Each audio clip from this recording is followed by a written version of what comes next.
to order the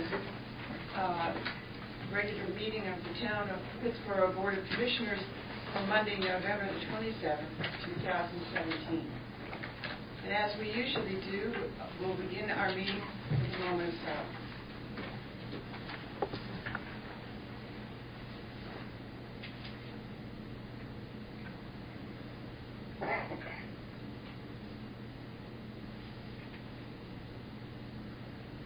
Thank you very much. Jay Farrell, would you lead us in the Pledge of Allegiance? Would everyone rise for the pledge? I pledge allegiance to the flag of the United States of America, to the republic for which it stands, one nation, under God, indivisible, with liberty and justice for all. Thank you.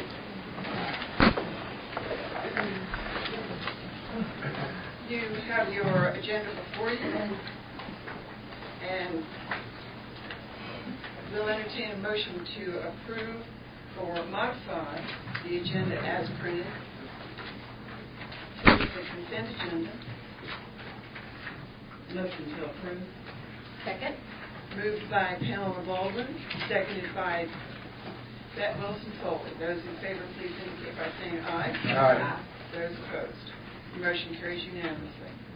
And as to the regular agenda, is there a motion to approve? So moved. Moved by Michael Fiocco, seconded by John Bonnet. Those in favor, please indicate by saying aye. Aye. Those opposed, the motion carries unanimously. We come to a moment now, which is a ceremonial item on our agenda.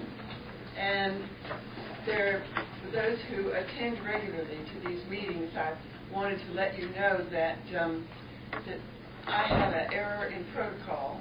And back in October, when we first discussed the resolution that you all passed in October for the celebration of the life of and accomplishments of Wilbur Bryant, that we had neglected to invite the family here. And the family is here tonight, members of the Fair Association, members of his church community, and of course, his wife and daughter. His third daughter, Tanya, was not able to come tonight, but we have his brother, Carl Bryant, as well.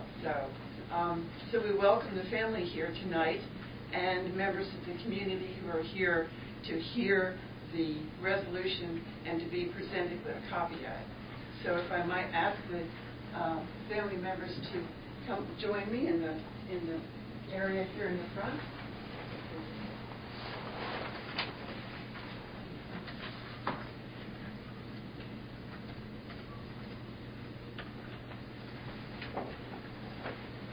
All right.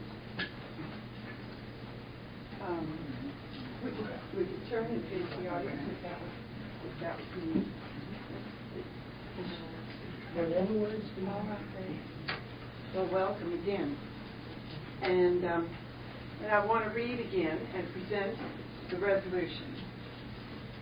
Whereas Charles Wilbur Bryant was born on December 16, 1934, and died on June 16, 2017, and for 82 years, Chatham County and the town of Pittsboro were honored to have Wilbur Bryant as a civic legend.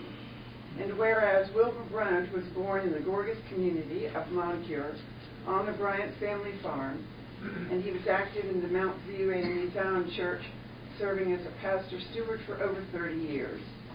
And whereas his interest in politics led him to encourage friends and neighbors to vote in every election, and he transported many people, young and old, to the polls, as well as serving as precinct chair of the Oakland precinct and the first vice chair of the Chatham County Democratic Party.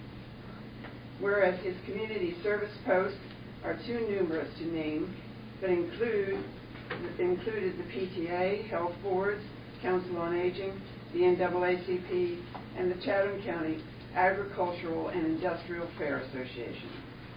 And whereas the people of Chatham County and the town of Pittsboro will remember his dedication to the whole community, to the health of the community with his produce, and to the history that he made and savored. Therefore, be it resolved that the Town Board of Commissioners of the Town of Pittsboro, on behalf of the citizens of the town, reflect upon the life well lived by Charles Wilbur Bryant and the gifts that he gave to our community and to the democratic process. This resolution was approved at the regular meeting of the Board of Commissioners for the Town of Pittsboro, held October 9, 2017, and shall be entered in the town's public records and sent to members of the Bryant family. And so if I might present first to Claristine and to the daughters. And I hope that maybe one of these could go into the hall at the agricultural fair area. Thank you. Great. Well, thank you again for your forgiveness of my error in the October resolution, and instead I think it would be an excellent thing for the community here to just take a moment to think about what his life meant to all of us. I don't think there's anybody in Pittsboro who wasn't touched by the wonderful sense of humor, the wonderful dedication that Wilbur Bryant had to the community. Amen. And I know that we shared at the service at the fairground wonderful memories and happy memories, and shared the sense of humor about the corn, especially. Right. You know, the corn was indeed as tender as a mother's love. And the story that I shared about the goat. Yeah, that was good. And how the goat became very famous in our families and in the family of the Bryants as well. So thank you all very much. And with that,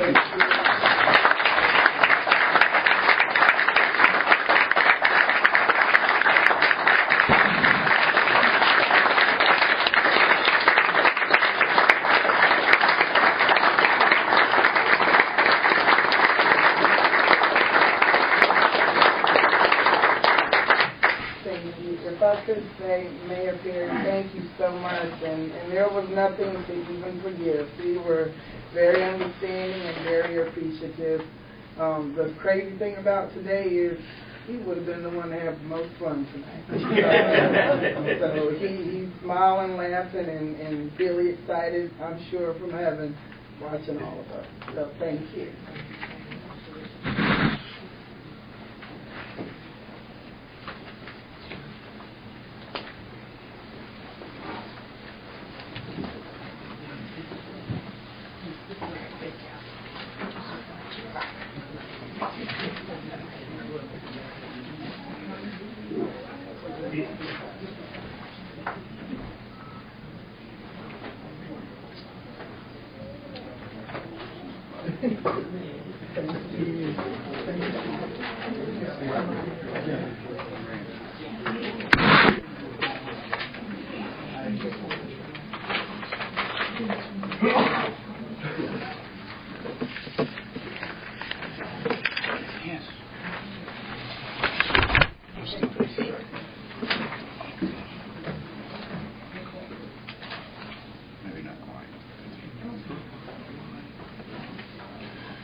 Several public hearings on our agenda tonight.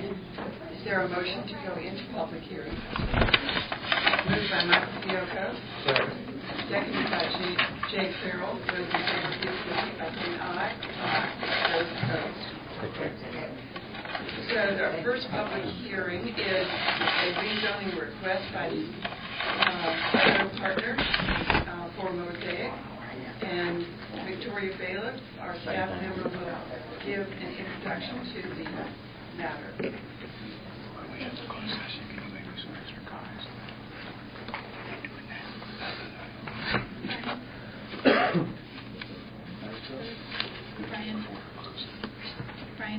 Brian.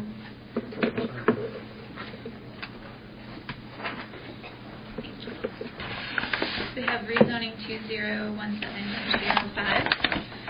Partners has proposed to rezone approximately 0.45 acres located along the eastern side of US 15501, just north of Russet Run, from RA2 residential agriculture to C2 highway commercial. The parcel has been zoned RA2 since the late 1980s.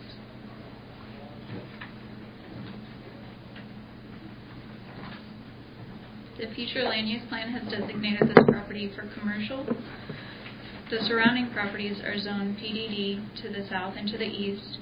To the north, there are properties zoned C2 and RA2, while the properties to the west are zoned RA2 and RA5. Staff finds that the proposed amendment is consistent with the future land use plan and that this parcel presents a suitable location for highway commercial district. As this parcel is located along a major highway and is located near other properties that are currently used as commercial, staff recommends that following public hearing, the request be sent to Planning Board for recommendation. And no one has signed up for this public hearing. If there are members of the audience that would like to speak, Ms. Collington.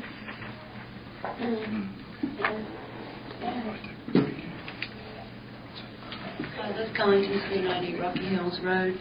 I didn't sign up to speak because it wasn't until I looked at the map that it occurred to me, if this is not going to be part of the PDD development and would be zoned commercial and could have yet another entrance off the bypass in what looks like it's going to be a very busy area with multiple entrances during the day, then it seems like that would be a problem. However, if it's just going to be commercially zoned and be part of that whole development and not have its own highway entrance, that would be another story. But the zoning, I assume, would give it the right to have a highway entrance. So I just thought I would raise that question. Maybe that could be further explored at the planning board level. But thank you very much for bringing that up. Thank you. Any other comments on the project?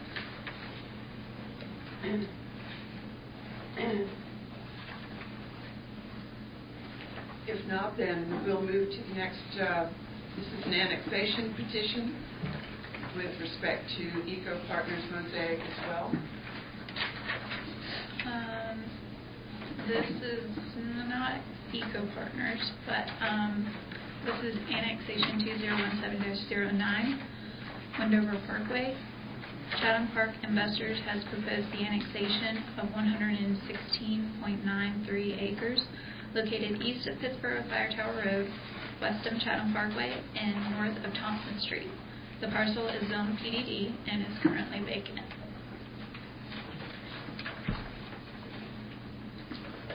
Again, no one has signed up for this particular public hearing. Is there anyone who wishes to speak with respect to it that did not sign up out in the foyer?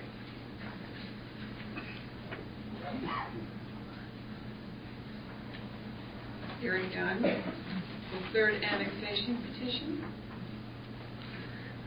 This is annexation 2017-08, Russet Run. Chatham Park Investors have proposed the annexation of 44.1 acres located on the northeast corner of the intersection of Russet Run and US Highway 15501. One parcel is zoned PDD. The smaller parcel is currently zoned RA2. However, the first public hearing tonight was for the proposal to rezone this parcel to C2. Both of these parcels are currently vacant.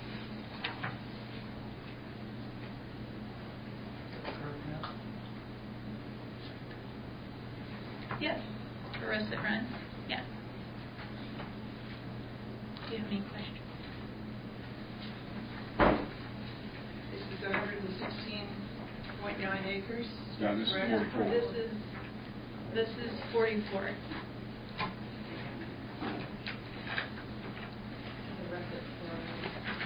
Yes. Again, no one has signed up for this.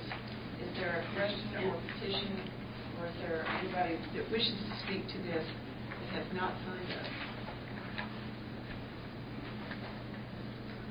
So Victoria, can you help us? Our agenda items were, had either a misnumbering or... They may have been misnumbered. There was a previous version that was not correct. The numbers were off. So this one right now is number annexation 8 for 2017, and it is on the corner of Russet Run and 15501. Yeah, so it's just an error in the agenda. Oh, I see that. Yes. And the Wendover property that we've already addressed, that was the 160. Yes, that was the larger one.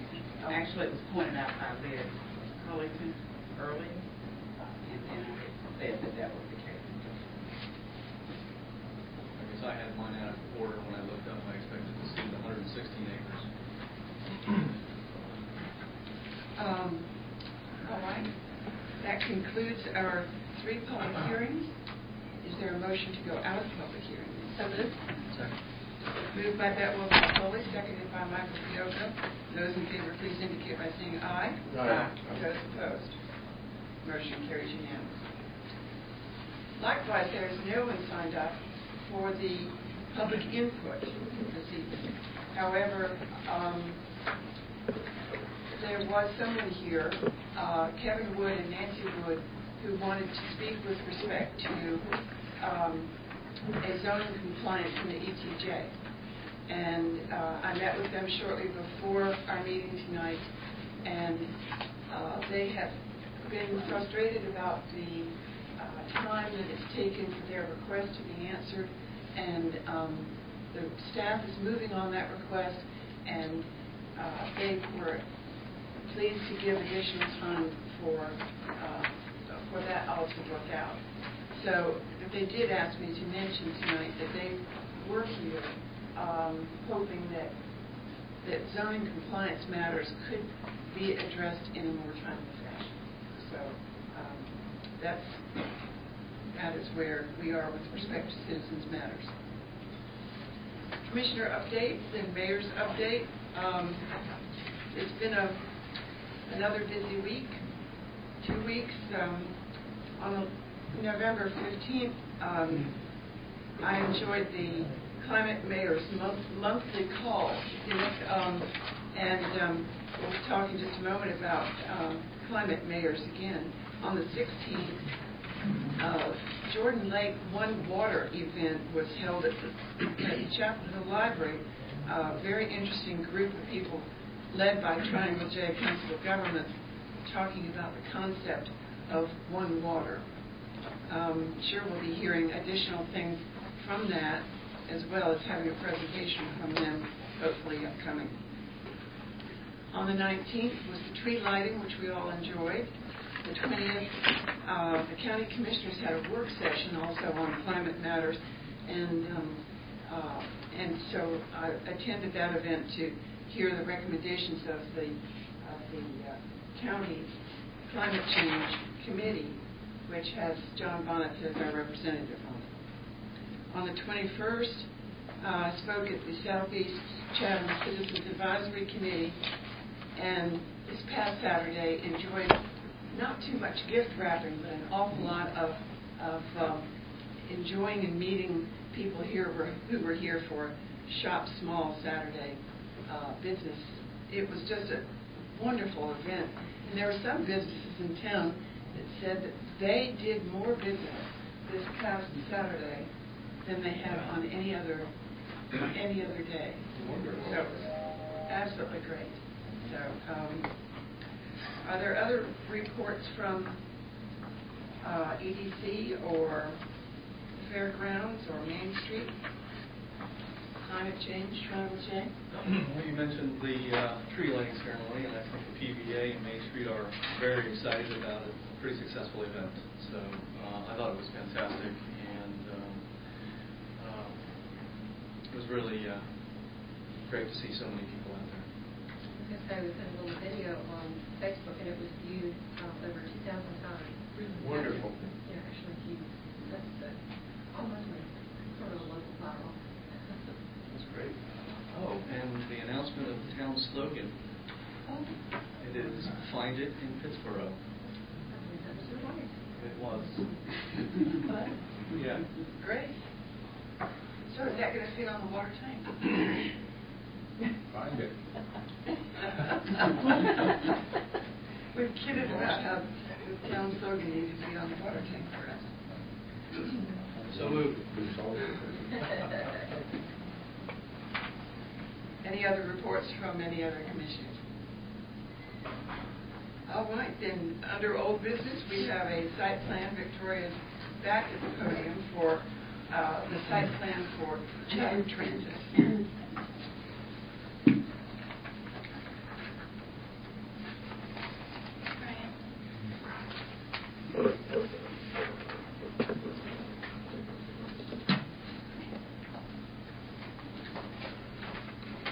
Okay, they have Chatham Transit, Site Plan 2017-06. Chatham Transit Network has submitted plans for review and recommendation. This 4.27-acre site is located at 127 Dr. Martin Luther King Jr. Drive and is zoned M2 Heavy Industrial.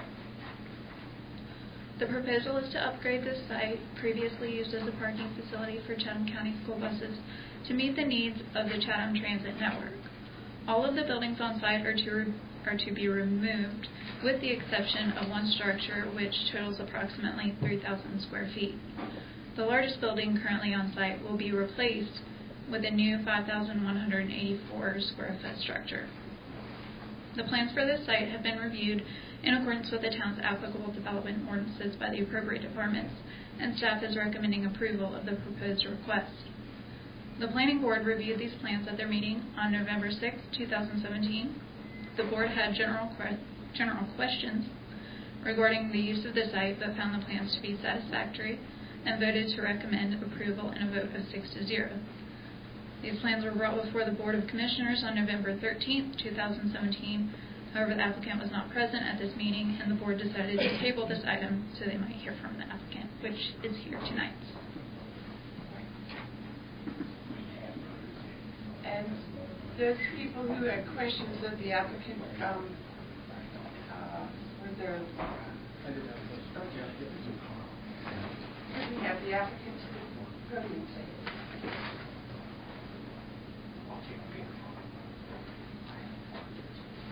Anna Teschman, I'm Executive Director with Chatham Transit Network. I'm Kevin Odell with Summit Design Engineering Services, Project Manager. The question I had was one of recognizing that there will be two driveways, essentially, to the facility. Presently, there's a sea of asphalt out there, and while it may not be the prettiest, it does serve a function of providing on-street parking for the fairgrounds. And so it appears as though we would lose a substantial amount of parking on street for this improvement. And I realize that that's going to be an improvement, but we're going to lose that parking. And it would be really great if there was a way to preserve it in some way. The problem that we had, that we wanted parking out front as well, Yeah. but because the building is so close to the right-of-way, it precludes parking in front because part of the turnaround, we would be over into the right-of-way onto the road. So based on the staff recommendation, we changed that for curb. Well, I'm just wondering, I guess, if there could be a shared parking agreement, if that's at all a possibility. I know it's an ongoing operation. Right. So we are grant funded by the North Carolina Department of Transportation and the FTA. One of our requirements, safety, is we have to keep all of our vehicles within a locked facility. So that's one of the big pushes for us to move also, is having the locked gate where the public cannot access our vehicles. We get wrote up for scratches, dings, dents, things like that when we're inspected by the DOT. So that would be my biggest concern. It's definitely something I've been in contact with some of the fairgrounds representatives that we'll work on. The biggest problem, like for next year, would be I don't know where we'd be in the construction process. So that could completely you know, so that's going to be probably the biggest concern. It's something I'm definitely willing to look at and work with, you know, to see if we could help with that and offer some kind of assistance parking-wise. Well, we appreciate that. We have two members in the Fair Association with us. Carl Bryant, did you want to ask questions or meet with them perhaps individually so that you could have a better understanding of what it is they're proposing? Yes, I'd like that person, or both of us. And I think a big part of it too is, you know, until we're there and we've got everything up and see how everything's kind of going to work. Our goal had been to make, you know, maybe a one-way in and out for our vehicles. Just makes it a lot easier for our traffic and things like that. And then there's always the concern of when the fair's going on, my vehicles are still coming in and out running. Want to make sure that the public, you know, that my drivers aren't locked in and can't get out from their personal vehicles and things. But I definitely think it's something, you know, we could talk about for the future and see if there's a Because we have the same problem with the parking, and you know, it might be a way that we, along the fence line, it might be, that's what we need to talk. right, but I don't think, because we're putting in the sidewalk. We're moving the fence back, putting in sidewalk and putting in a swale and then curb and gutter in front. So they're going to be able to get along the line. So it's going to be difficult to. So I'm just thinking further down, on the lower part of the fence. We're putting it in Yeah, the the complete property. sidewalks going all the way down the front of the property. Fine, but I'm speaking of the lower end behind it, kind of. Right. We just talk one part That and would just be meet up something, and yeah. see what we can talk about. And they do know, of course, there's parking on the south side of that property. And maybe we could figure out a way to do parking with the shopping center that's right there, and maybe have a golf cart for people if that's too far to walk. I mean, ways to handle parking. It should be something, hopefully, you can discuss and resolve, because the fairground's been there for a long time. So it would be nice for you to find some way that parking can be done over there in that general area. What's the distance between the sidewalk and the back of the curb? I don't know. Be enough to accommodate parking spaces? Because maybe, I don't know what type of curb you're using, but perhaps it could just be roll curb, and so it could be a temporary parking. Well, in front of the building, behind the roll curb, is just going to be grass. Right. So it could be parking on grass. Yeah. So we are using roll curb. Oh, you are? Okay. We are. So you could drop across the roll curb and into the grass if that's something that would be. That it was just in front of the building. we just have to. Yes. And And I'm Chris Oliver with Summit as well. if you've got a copy of the plans there, perhaps you all could take this opportunity just to let folks from the Fair Association know what's possible and what how you all might work together. Beautiful. Very nice. Randy Bowler? Yes, Mayor. As a former member of that board, just like the other folks here, how are you guys sewering the property, or are you still using is it on septic? There's a existing sewer line that connects to the back of the building that runs along the east side of the fence. One of the issues, Madam Mayor, has in the past is the town, when I was mayor, they provided in the budget for a tap that was way on the other side of the fairgrounds, so none of that the building is all on septic. Perhaps if there was another form of cooperation that they could come across their property and get to that the manhole up there, then they could finally get access to sewer to the building, which they have not had in all these many 55 years. The fairgrounds could get access to. Yeah, the fairgrounds, and perhaps the situation could find a way for everyone to work something out, because that has been a bugaboo. So once again, the county owns property. Right. Right. So that would need to go. That would be something to discuss with the county. And the county would probably be open, but they would probably want to make sure that you guys would be fine with whatever cooperation. I'm just pointing out that there are other things that could be helpful here. Nice tip. I'm curious about what's happening in this area, because right now that's all gravel, isn't it? front of the building, yes. It wasn't clear to me what were There's a the little changes. asphalt over No. So potentially then there could be a parking just on that gravel area, either Well, transit once again, vehicles or... That's all we're fueling. gonna have a fueling fence stations. Yes. that'll lock to prevent anyone from entering. With my sons and the DOT and the FTA are pretty strict on us, we have to keep that locked at all times unless we're there and in and out. Also, you've got all of our gas tanks and things there where people could park in this area, so. But transit vehicles will park there. And perhaps a cordon could be... Maybe down further on the end. Perhaps a cordon could be set up on a temporary basis for special occasions with staff on site to have all of the secured vehicles on one part of the property and allow the public to come and go into the back. I parked over there with the fair this year. Right, and once again, you know, we kind of cordoned it off this year to allow that. My biggest concern, of course, is I've still got vehicles coming in and out, even when the fair's going on. You know, making sure my vehicles can get to where they need to be and my drivers can get out in their personal vehicles. But I mean, you know, it's something I'm open to discuss. Once again, the biggest concern would be for the fair next year, I don't know where we're going to be in the process. So I really hope that the fairgrounds will not look to us, you know, have a backup for next year, because I just don't know where we'll be. I mean, it could be. That's understandable. We're on talking about 1 week out of 52 weeks. You know.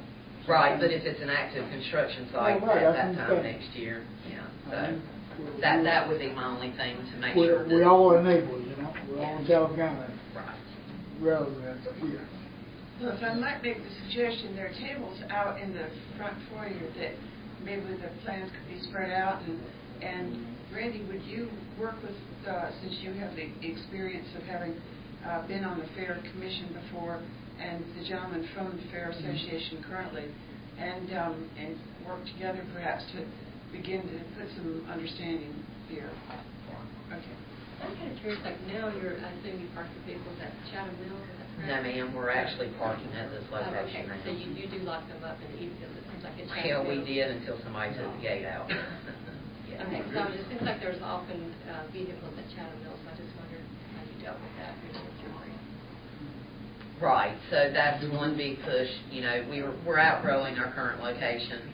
The parking's not the greatest over there, and that's one big push because that is one of their new requirements that we have to lock up. Well, I've been told that Chatham Transit has been providing shuttle service for certain special occasions, and is that correct? Yes, sir. And I want to thank you for that.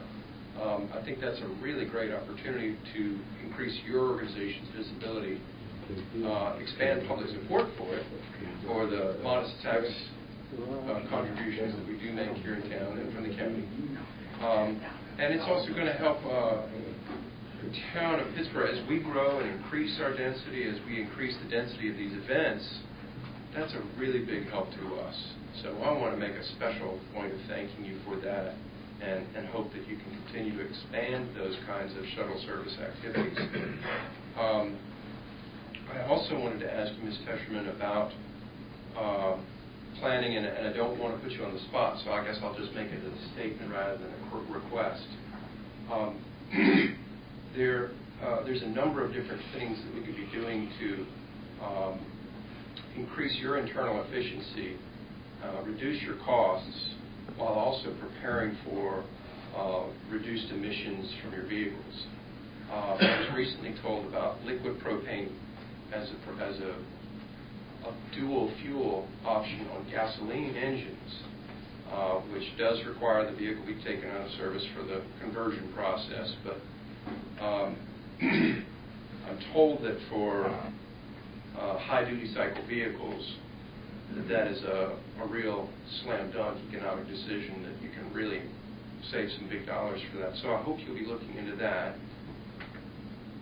We have begun kind of, so what we've been doing is I've been working with other agencies that are already kind of doing, it's new still for a lot of the agencies, so there are a few of the agencies that have done the conversion.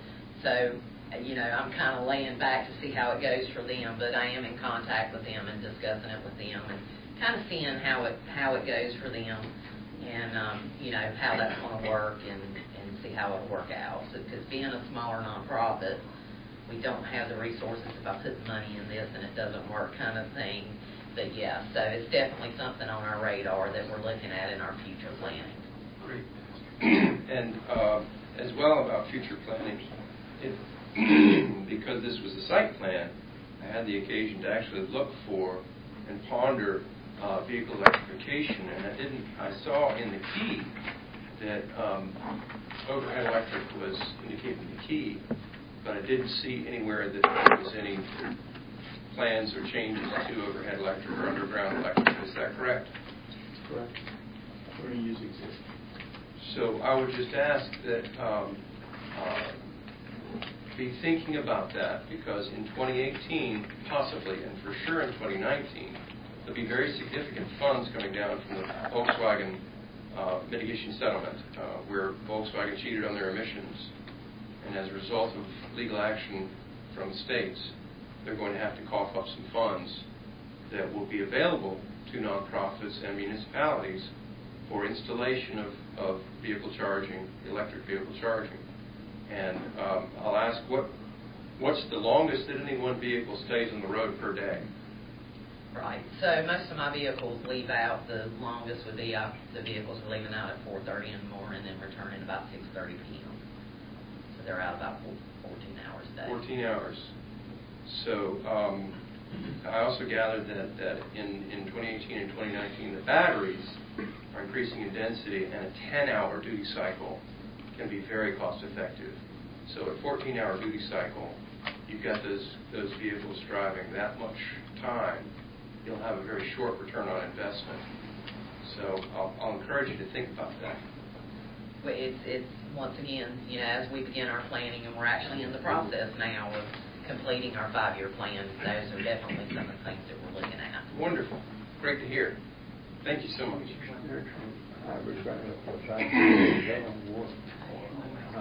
Please, Pamela, in reference to the site that's there now and has been used for years as a bus for school buses and oil change and so forth and so on, and that we did talk a little about ground contamination.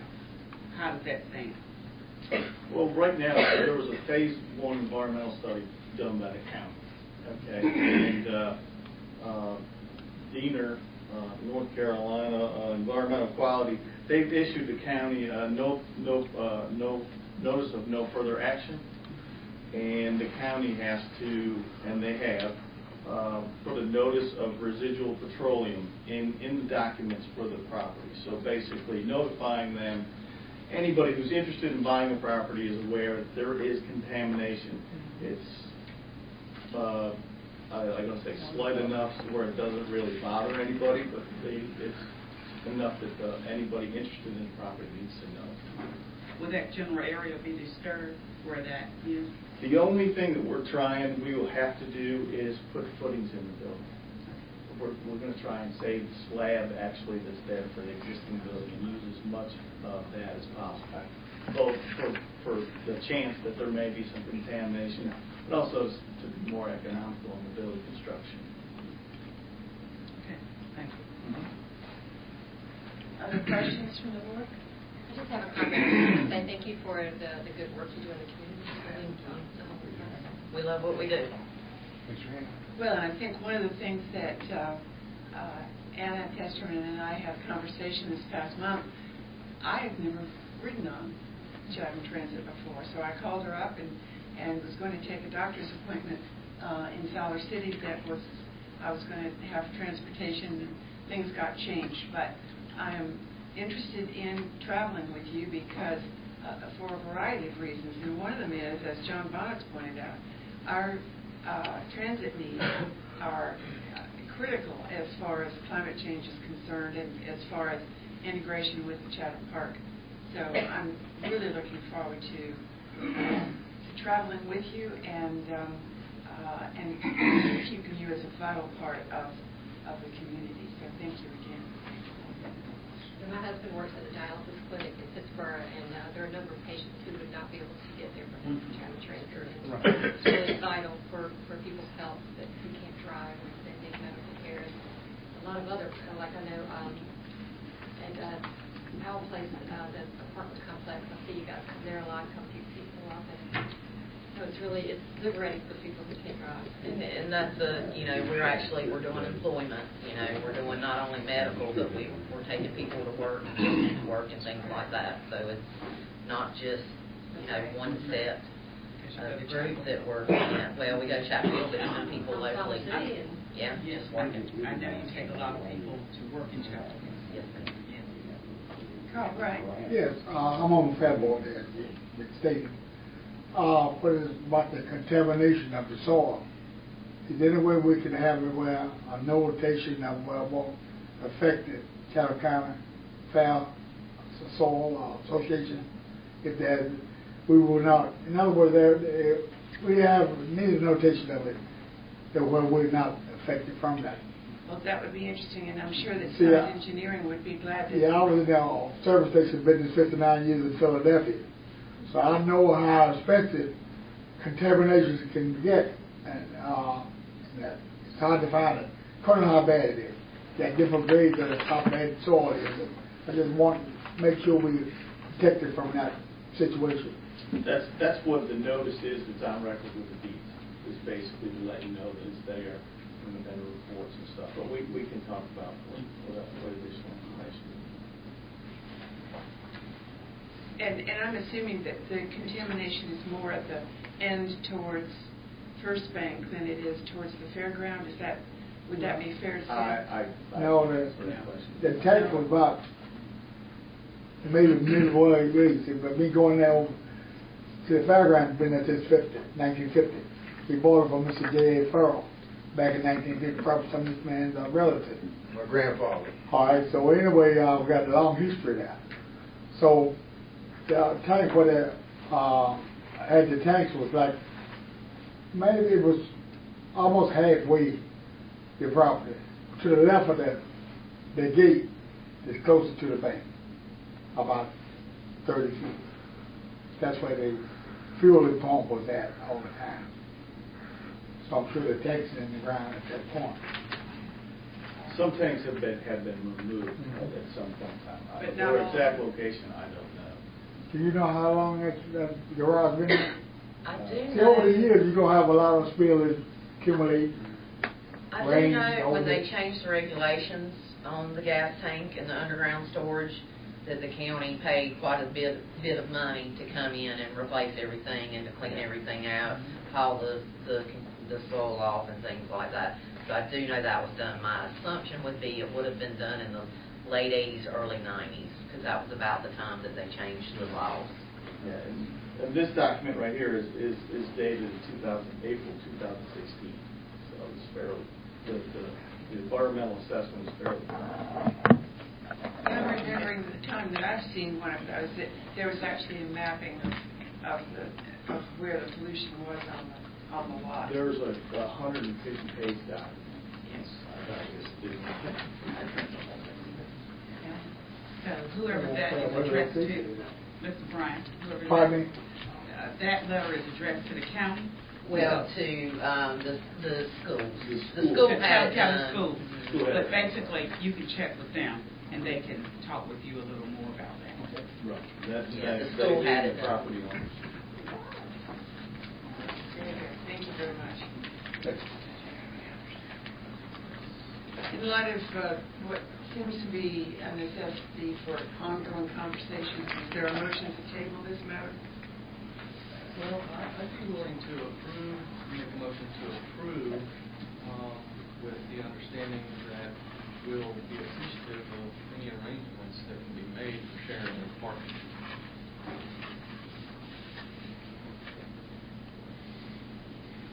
I'm good with that too. I mean, you're not required to do parking. Is that a motion? Second. Motion by Michael Fiocco, seconded by Bette Wilson Foley, that the site plan be approved with great appreciation offered by the applicant for parking and other cooperation with the Chatham County Fair Association. To that, Yes, please. about the contamination, concerned about that. So just to be assured that that will not leak onto the fair property. So maybe what you're asking is that some kind of testing be done now, so that. Well, to confirm, okay, DNR sent them a letter. Right.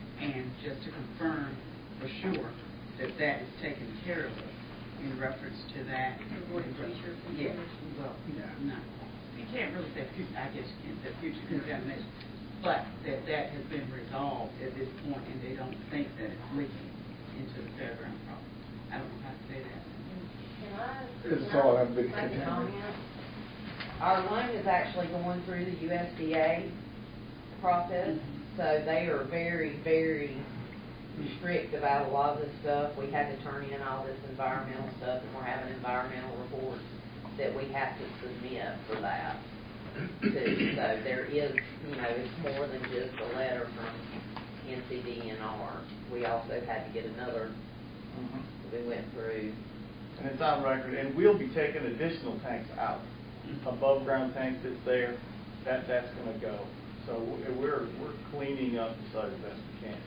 So there are tanks still existing and under the ground, not just above the tank.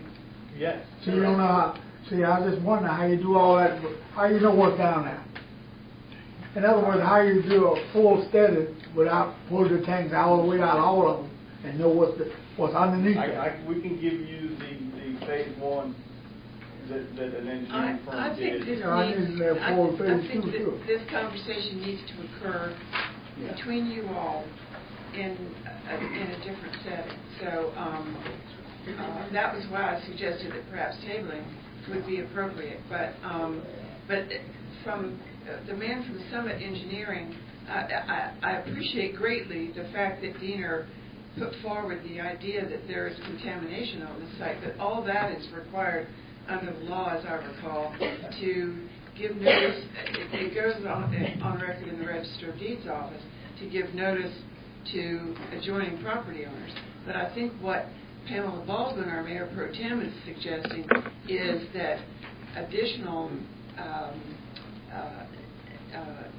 work be done so that it doesn't migrate, if it hasn't already, over onto the fair property where people are gathering for big occasions and where there's really a public health issue perhaps involved here. Randy Bowler? Mayor Board, I think you could go ahead and move forward on this because if their property was if the fair property was damaged, that's something that Chatham County is going to need to take up with the fair. And if there has nothing been done as you suggested and it could potentially migrate, then again the county could step in and keep that from happening. I think that if this board were just to send a letter to the county and say, would you please make those documents available, you could prevent that problem. And or if it happened in the past, then I think it would be up to the county, since they own the property, to deal with the fair. And this would let them go ahead with their project, but deal with this issue that could have affected them materially. All right. Then the motion we have on the floor right now does not address the pollution. Are you satisfied? I would be satisfied with that. I would be satisfied with that. I think the fair board would be satisfied with that. And so the motion we have on by Michael Fiocco is to pass the site plan with respect to what cooperation we have discussed here tonight, seconded by Bette Wilson Foley. And would you like to specify that the town needs to contact the county with respect to the pollution on the property, or leave that up to the Fair Association? I want the town. The town. Okay, and direct the town manager to communicate with the county about possible migration of petrochemicals. Okay. that is are you willing to accept that amendment to your motion? I think, I don't think we need to include it in a motion for site plan approval, but we can definitely take up the matter immediately afterwards and ask the manager to contact the town because it is not really a zoning issue. So, right. Just like we can't, in a site plan, demand that there be shared parking, but we can surely express our appreciation. Right. All right, I'm pleased with that. Then the motion will not be amended to include the environmental issues. So is there any further discussion of the motion at this point? If not, those in favor, please indicate by saying aye. Aye. Those opposed. Motion carries unanimously. And then Pamela Baldwin, did you want to make a motion for the town manager? Yeah. So moved. To contact the county with respect to the environmental issues. Second. Motion made by Pamela Baldwin, seconded by Bette Wilson Foley. Those in favor, please indicate by saying aye. Aye. Those opposed. Motion carries unanimously. Thank you.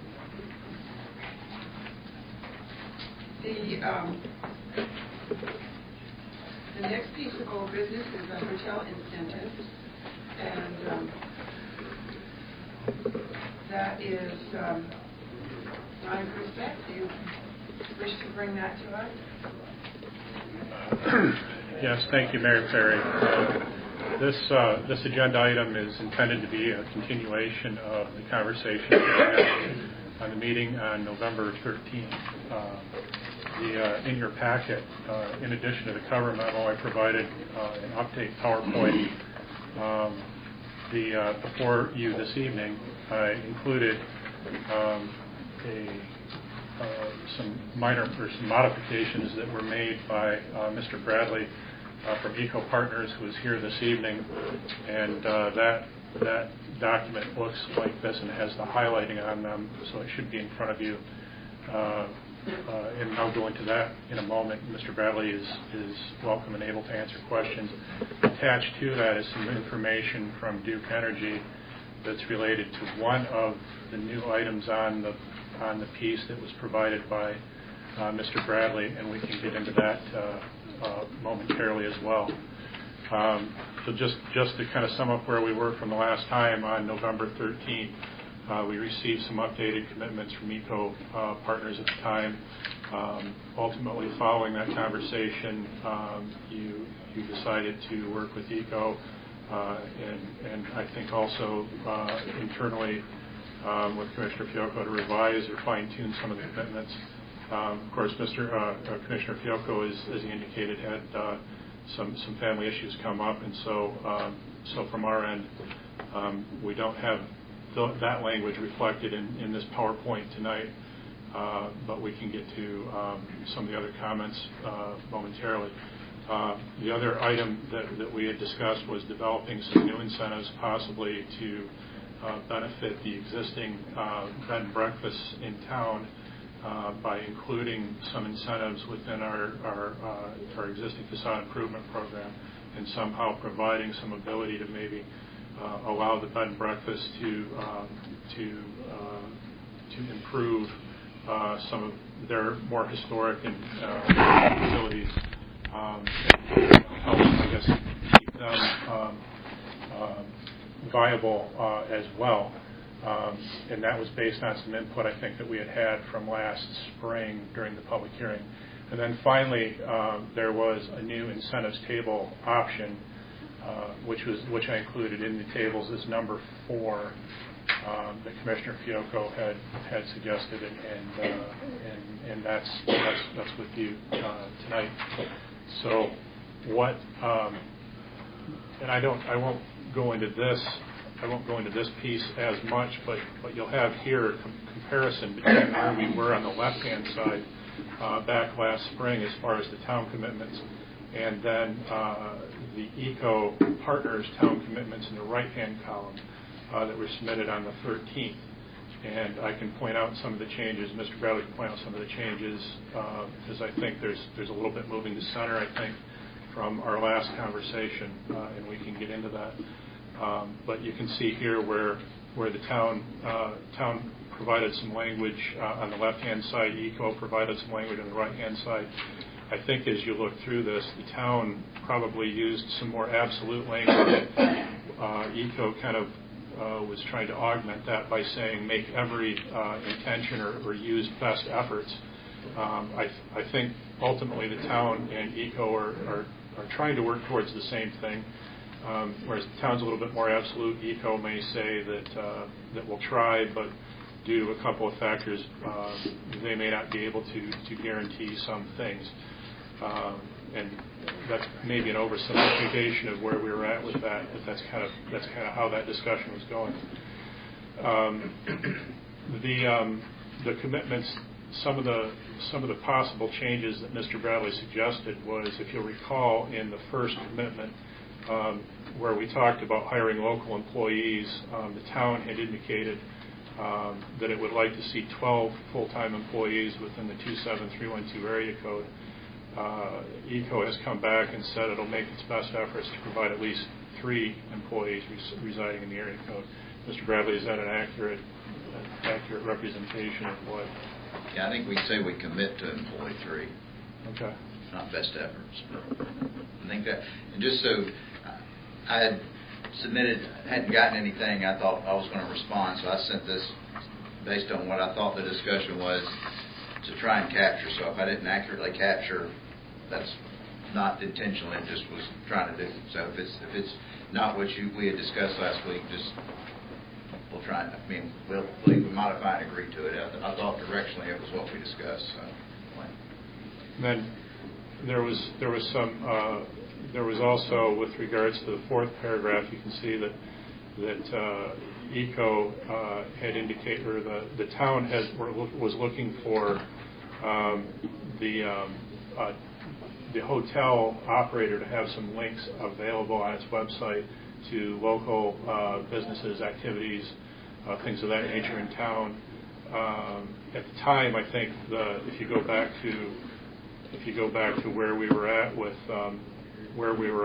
down here with I think we had provided a simple statement that we'd provide links on the hotel website, or ECO would provide links on the hotel website.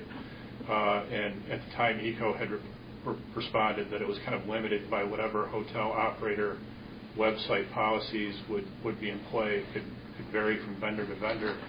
In this case now, and Mr. Bradley can elaborate, what they're coming back with is that the hotel operator would add links to local businesses with tabs such as while you're in town, in and about town, and so forth. So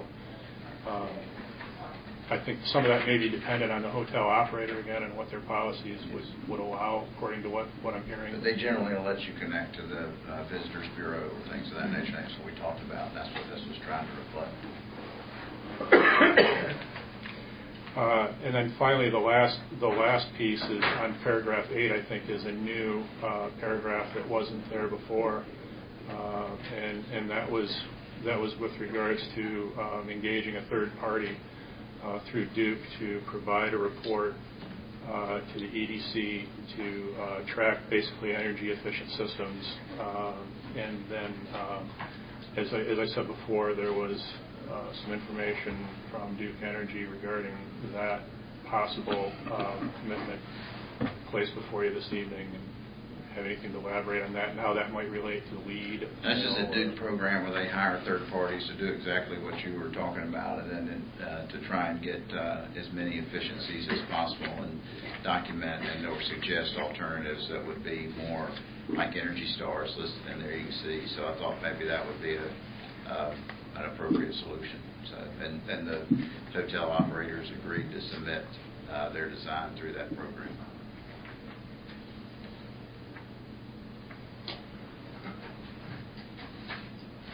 So those operators are designing a building? Well, the hotel, there'll be a third party that builds this hotel, and they design, and their architects and engineers will then submit their design. Hopefully they'll capture most of these on the front end because they know they're doing it, but the third party will either verify and suggest alternatives or verify that they've met the standard that you see listed there.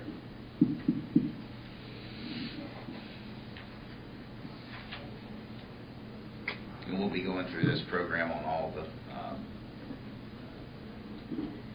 mosaic buildings. So the feedback that we'd be looking for tonight, I guess, is to kind of make sure that that's where we left off first and foremost, that those are kind of the intentions where we left the conversation last. As you can see here, there's some added I guess revisions to the commitments that Eco Partners is offering. If this is something that you don't want to digest this evening, that's certainly fair. But I thought that as long as we had them, we could bring them forward. Ultimately, what we would be looking for is, and you can see there with the incentives table, and I think that's accurate based on the conversation that I heard at the last meeting. Slightly revised from the other examples that we had looked at. So ultimately, what we're looking at then is if we're on the right track, and this doesn't have to be decided at this meeting, but what I would recommend doing is that we could produce a specific resolution that outlines the commitments. If these commitments are heading in the right direction, we might embed those within a resolution. Also embed the preferred incentives table, and then come up with some initial approval on that basis. And then following that, we would ultimately formalize it by an agreement with the developer on the incentives package. And then I think on a separate track, what we would do is amend the facade improvement program, if you so choose, and that would be following some language, which I think would be easy enough to do. And then also there was some discussion about an overall incentives policy, which I think is appropriate, although I'm not so sure it's germane directly to this particular discussion. I think an incentives policy is something that would be great to have. I don't know that it's necessary to have an incentives policy before approval of this, but I think it is ultimately necessary to have an incentives policy, if that makes any sense. So that's kind of where I'm at with this, and again, just kind of seeking your feedback and trying to find out if we're heading in the right direction with this. And if you have any comments in particular about where you're at and preferences with the commitments and the package that Mr. Bradley discussed earlier. Questions about the board? Or Mr. Bradley, or? I just have a concern I would like to express. Of course, we would like very much to have a hotel here, and we want to do things. I personally am in favor of doing things to help make that happen. However, to me, one of the main reasons for doing incentives is because it gives us some say in things. And the language, I can understand why you can't say for sure because you don't have an actual hotel yet. But at the same time, if we're going to be giving up some tax revenue, I'd like to see some returns in what we're asking for. So I'd like to explore the possibility of offering tax incentives, but also having it be reduced if certain criteria are not met.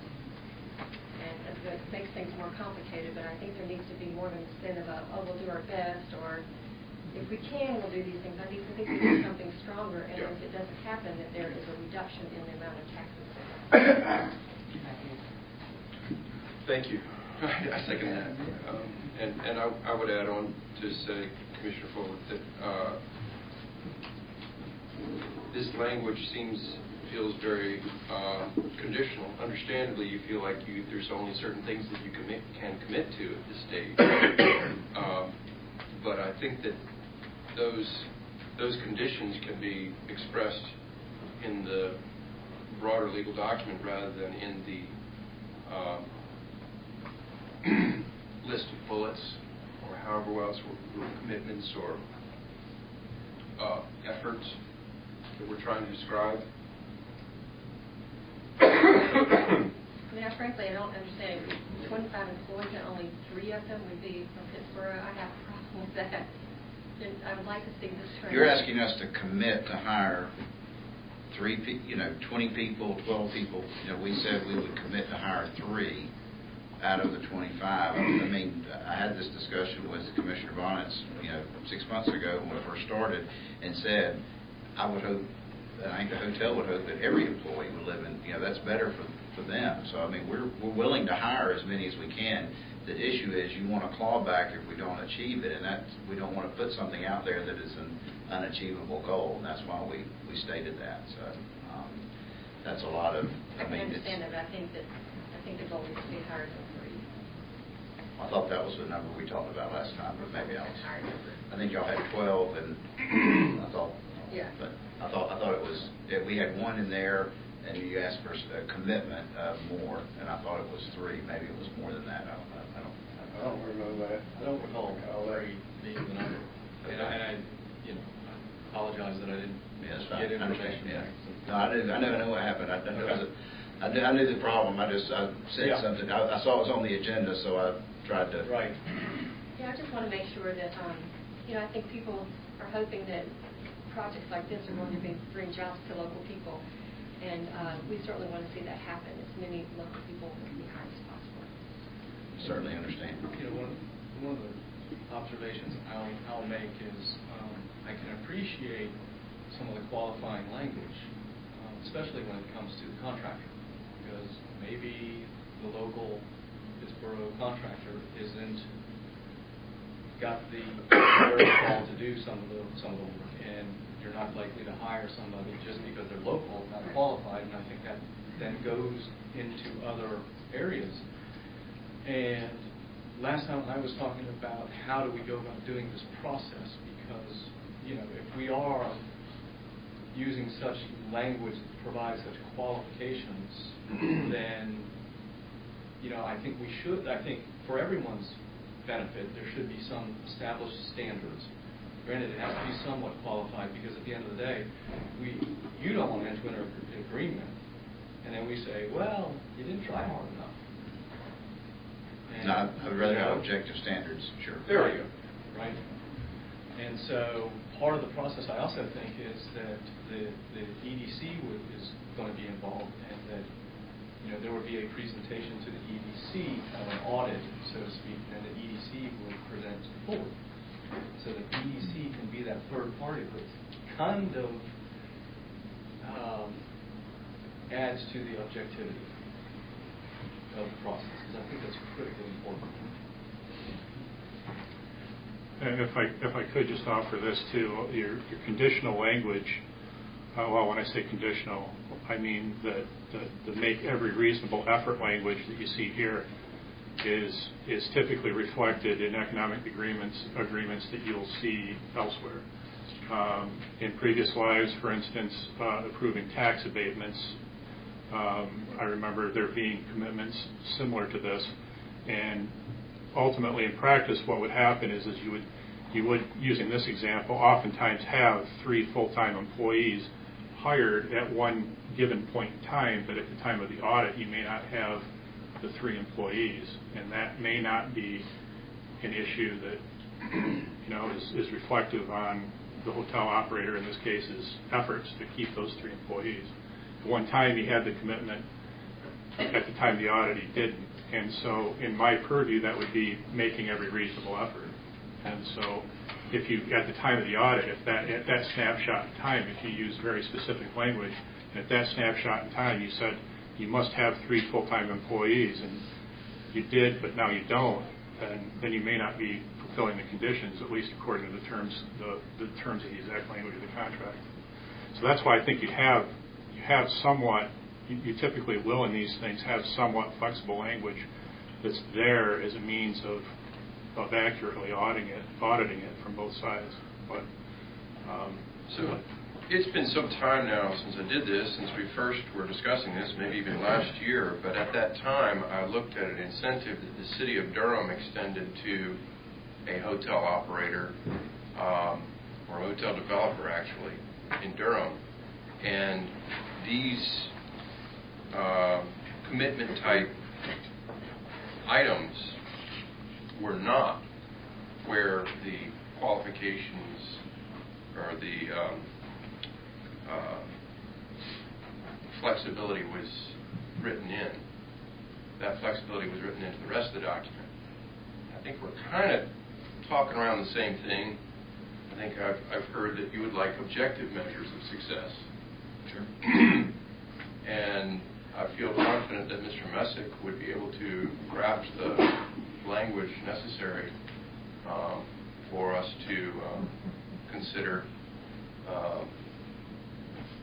something that includes the definition that several of us commissioners would like to see in terms of actually getting return for taxpayers' dollars, but also allows for flexibility, perhaps incremental achievement along the line for you, for your company. So, are there others who have similar thoughts, or do we still need to look at the individual commitments?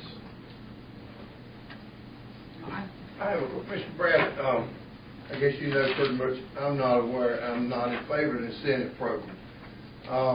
But my question is, would Pittsburgh get a hotel if we did not have this incentive program? I think I said from the beginning, I think eventually a hotel will come. It's a matter of when it comes. And that was the request we made of the county, and now we're making it of the town of Pittsburgh, that if we can get this incentive, we think the hotel will build sooner rather than later, possibly as much as 1 to 2 years. So that's 2 years of jobs, 2 years of tax revenues, 2 years of a lot of things that are helpful. So I look at it as my taxpayers we have to see every day. And when they see that we're giving an incentive to a hotel, and then next year we have to raise, hopefully not, sewer rates, where we're going to get an answer from. That's what I'm looking for. I'm trying to be from the citizens of Pittsburgh on that. Like I said, sure. I just. You know, the EDC said it's enough. Maybe that's enough. Yeah. We don't need to have I just really. Where's the end at? So I guess what I'm trying to say to the board, where's it? We've kind of got away. This is only to get the first hotel here, and never to offer another particular one. Just to, we're not going to come back. We're not going to ask for that. I don't know if somebody else will, but I think the idea was to get the first hotel here, since there wasn't one in the county. That was a big concern. Yeah, I understand that completely, and believe me, I know we need one as bad as anybody here in this room. But to give incentives, it's hard for me to swallow. I understand. Yeah, and if I could,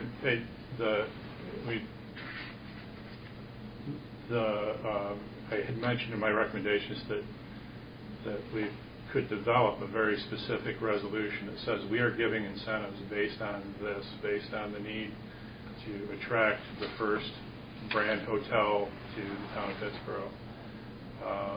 Under these conditions, and you see the conditions. And to Mr. Commissioner Bonnett's point, this is not an agreement. He's absolutely correct. This is not an agreement. These are simply deal points that would be baked into an agreement once we had a consensus on these commitments. So you would have a resolution that's very particular to what you're trying to do, to the matter at hand, which is if you're in support of incentivizing a hotel sooner than later, and it's a needed hotel that's sooner or later, and it's in support of what the county is doing with the County Ag Center, which is why they approved it, then you simply spell those things out. So the next time someone comes in, there will be no other first hotel. I mean, you're saying in your resolution that this is a much-needed first hotel. And so it's literally impossible for someone to come in and try to get an incentive under those conditions. You always have the right to say no, not only with this project, but with other incentives questions. I mean, if someone comes in and says, I would like you to incentivize a large Taco Bell, that to me is fairly easy. I don't know that we need another Taco Bell. So it's pretty simple that that's a pretty simple one to answer from a staff and from a board perspective. So these things kind of have a way of writing themselves to an appropriate level. But there again, this is kind of where we're at right now, and you know, whatever direction, whatever support you would like us to offer, you know, that's kind of what we're doing right at the moment. So, Mr. Bradley, one other thing, you mentioned that the hotel would possibly come within a year or two. Is that, I mean, the hotel would not break ground when you guys break ground? No. So when would this incentive start? The day you break ground, or 2 or 3 years when they decide to sign on? The incentive would be the first hotel, so it couldn't go somewhere else, but whoever applied for this incentive wouldn't necessarily be at Chatham Park. We're requesting it because we think we'll have the first hotel because that's where they want to locate. But the incentive wouldn't kick in until it was CO'd and was in a position to pay taxes. This is, you pay the taxes and then there's a, I don't know what, there's a technical term. They're in essence reimbursed after they pay whatever the chart that you agree to. So it'd be several years. The time frame on it. But the reason we ask is that the studies show that it's a little, that it would start further out from market conditions, and that we were hoping the incentives would allow them to start sooner. So we would like to get them to start sooner. You never know when hotels are different kinds than retail and office and other kinds of real estate. That's why there's not one here today. I am in favor of this incentive, but there has to be some conditions, just as Commissioner Foley and Commissioner Barnett had indicated, definitely in terms of meeting that criteria. If that was not met or what was indicated in there, then that tax incentive would definitely go away. Sure.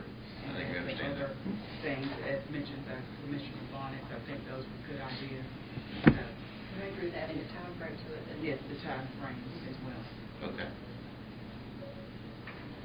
We would rather them start sooner. I can tell you that. Break ground. The idea of it.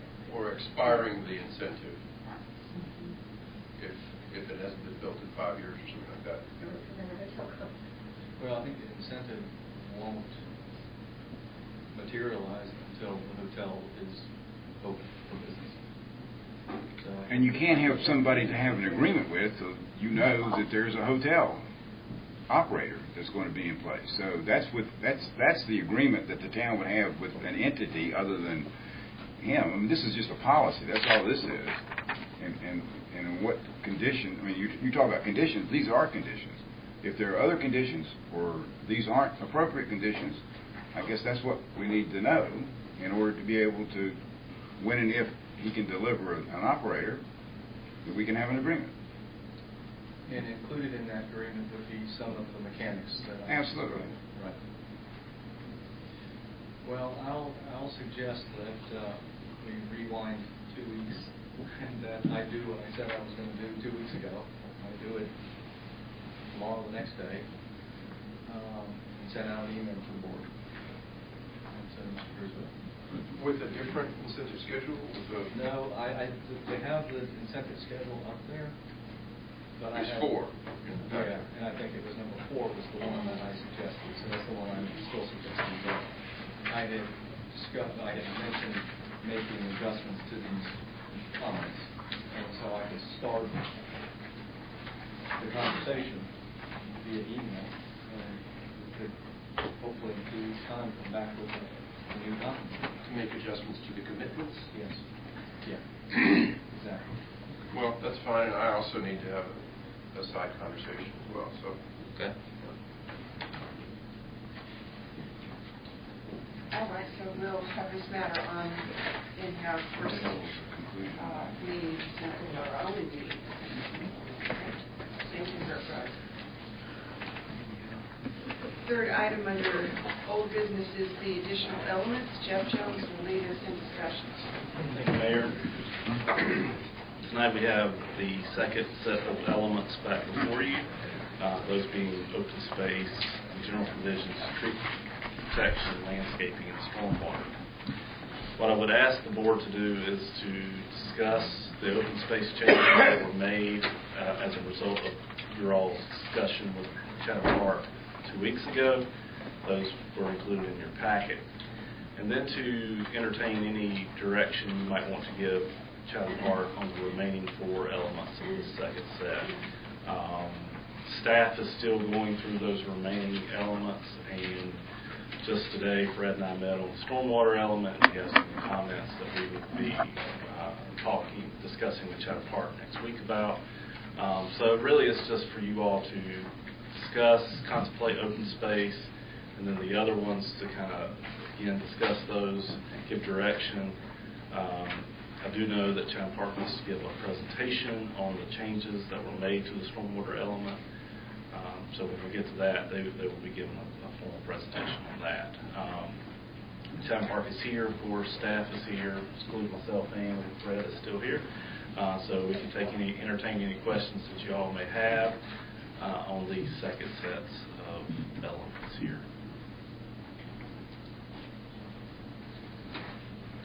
Questions from the board?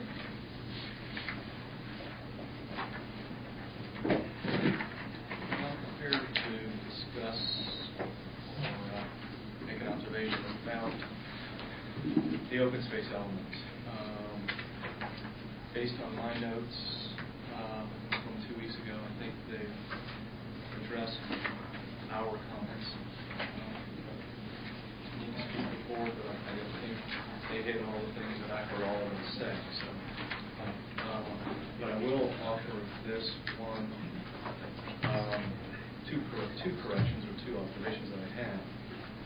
Is on page 3 in the paragraph above A, riparian buffer. It begins, provided, however, notwithstanding the foregoing, a greenway easement or utility easement is located or partially located in the area described in subsections A. I know that there was a lot of consternation on the board about the idea of overhead power lines qualifying for open space. And so I think we want to acknowledge that perhaps some utility easements can meet the standards, such as a sewer easement, and have a greenway in, but not that for credit for the overhead power line. So if we can eliminate that. Commissioner and members of the board and Madam Mayor, I have made that correction and a couple of other minor corrections, and I've shown them on these sheets. If I could hand those out, you can see where I've inserted that language.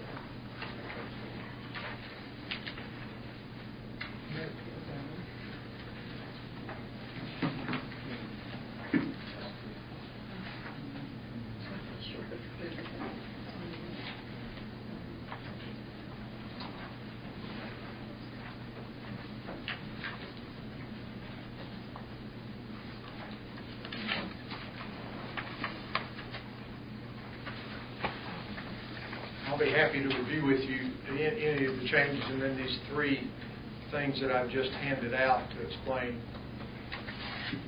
One of them is just a typo, and an X in the table at the end of the document, the appendix, was inadvertently deleted, and it's been reinserted in one of the columns as to the uses. And then it occurred to me in reading this that that table makes references to what is called Zone 1 and Zone 2. And that comes from the town's riparian buffer protection ordinance that deals with the 50-foot buffer on each side of the stream. And Zone 1 in the town's ordinance is the inner 30 feet, and Zone 2 is the outer 20 feet. And so in going through this element, in response to one of Commissioner Fioco's requests, we added this table essentially from the riparian buffer ordinance to the, what is defined as the additional buffer, which, as you know, we have 100-foot buffers on each side of perennial streams, and the additional buffer is the outer 50 feet of that 100-foot buffer. So essentially what this is saying is that when there's a reference in here to Zone 2, it's also referring to that outer 50 feet, because it left it kind of vague because of the references to Zone 1 and Zone 2. Zone 1 is still the inner 30 feet of the first 50-foot buffer, and then Zone 2 is the remaining 70 feet, if you will. 20 feet plus the additional buffer, 50 feet. And then if you look under the table, if you go to page 19, the very last thing, under temporary roads, the X in the allowable column was just inadvertently deleted. I don't even know how that happened, but it's now been inserted back in there in the proper place. So those are the three minor clarifications. And as Commissioner Fioco pointed out, the other clarification was to be consistent in the language excluding the electric transmission easements, and to put it in that paragraph right above the riparian buffer, paragraph A, that's on page 3. And I believe that was addressing Commissioner Foley's concern about not counting power line easements as open space. And so this is consistent with that idea, and excluding that as was done earlier in the text.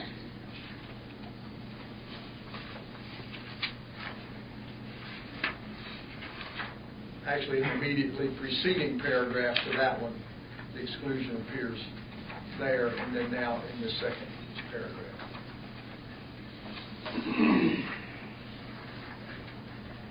Of course, on the first page, also to address one of Commissioner Foley's comments, we reordered the list of things and indicated that that was the priority, that they appeared in the priority order that you requested.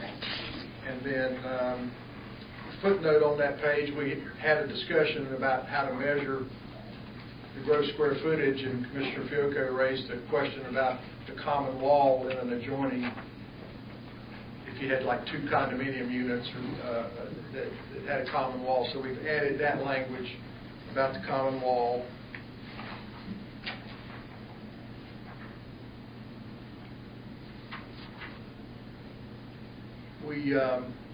Commissioner Fioco had some suggestions about what would qualify as open space with some dimensional requirements, and the bulk of the language on page 3 addresses that and adds the acre in size, the width requirement, average width requirement, and 50 feet and not less than 25 feet anywhere, and then not more than 30% of an area could be less than 35 feet when you're doing the averaging out to get to the 50 feet.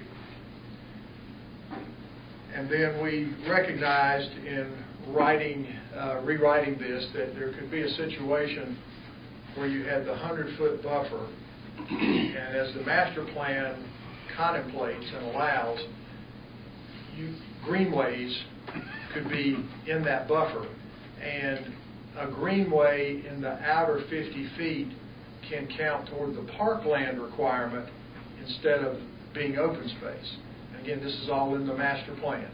And so if you had a situation where you had the 100-foot buffer and you had a 30-foot greenway that was running in the outer 50 feet, the added language says that that would not disqualify that 100-foot buffer, the remainder of it. You wouldn't count the greenway as open space, but the remainder of that 100 feet would still be open space, even though you might have 10 feet on one side of the greenway and then 60 feet on the other side of the greenway. You'd still count 70 feet of the 100-foot riparian buffer as open space, then 30 feet of it could either be parkland or it could be open space.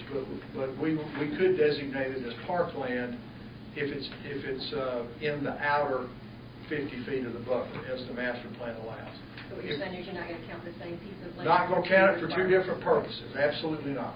It would either all be open space, or you would have a section of park qualifying property that would not be counted as open space, but would be counted as your park. So that was to really clarify that, because it occurred to us when writing it that situation could come up. We also, on page 4, excluded, with one exception, street right-of-way that goes through open space as being counted for part of the open space. The exception to that would be if you had a median in that street right-of-way that otherwise met all the requirements of the length or the area, the 1 acre, the width, and so forth, you could still count that part of it, but not the rest of the road right-of-way. So that's if you happen to have a road right-of-way that went through some of the open space, and that could happen. 20%. The 20%'s in a different. Well, I think Mr. Foley's making a good point that the median is defined as another type of open space, and its dimensions are 30 feet. Oh, that's true. Thank you. That's a different. That's the 20 to 80. That's a different qualification. Yeah. Thank you for correcting that. That's right. I'm thinking back about all those others. That's correct. That's a different type of open space. But if it has to still meet, the median part would have to meet all those requirements to be counted. But the rest of the road right-of-way would not be counted. And if the median didn't meet those requirements, then none of the road right-of-way would be counted. And then there was, we had this category E called small-scale urban and suburban open spaces and parks. And there's a list of a number of things that count for that. And there was a suggestion at the last meeting that no more than 20% of the required 1,320 acres could come from that type of open space. So that restriction has been added. That is on page 6 under the introductory paragraph of E. So 1 through 9, so make sure that. Yeah, 1 through 9 were the different types of things that could qualify under E. And then someone also suggested under the second thing, which are plazas, that 2D be deleted, and we've deleted that, which had to do with on-street parking spaces. So that doesn't count in the plaza section. And then at the end, there's some clarification language to talk about how to designate required open space on recorded plats, so that it's clear what's required, what meets the required open space, and what would otherwise could qualify as additional open space. And again, the required open space being counted toward the 1,320 acres, and the additional not being counted toward the 1,320 acres. And there's what I would call, and what the mayor would call as a savings clause at the end of that paragraph, because of the fact that we've already recorded a map that has open space on it that would be part of the required open space, but that map's recorded before that concept was introduced.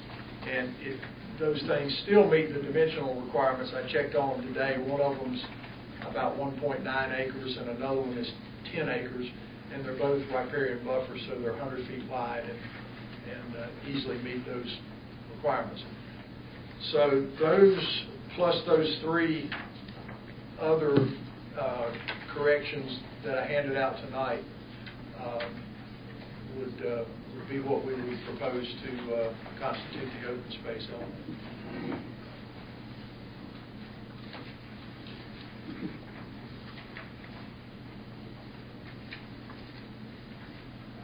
Excuse me, for the record, I'm Ken Eagle, 2235 Gateway Access Point, Raleigh, speaking on behalf of Chatham Park.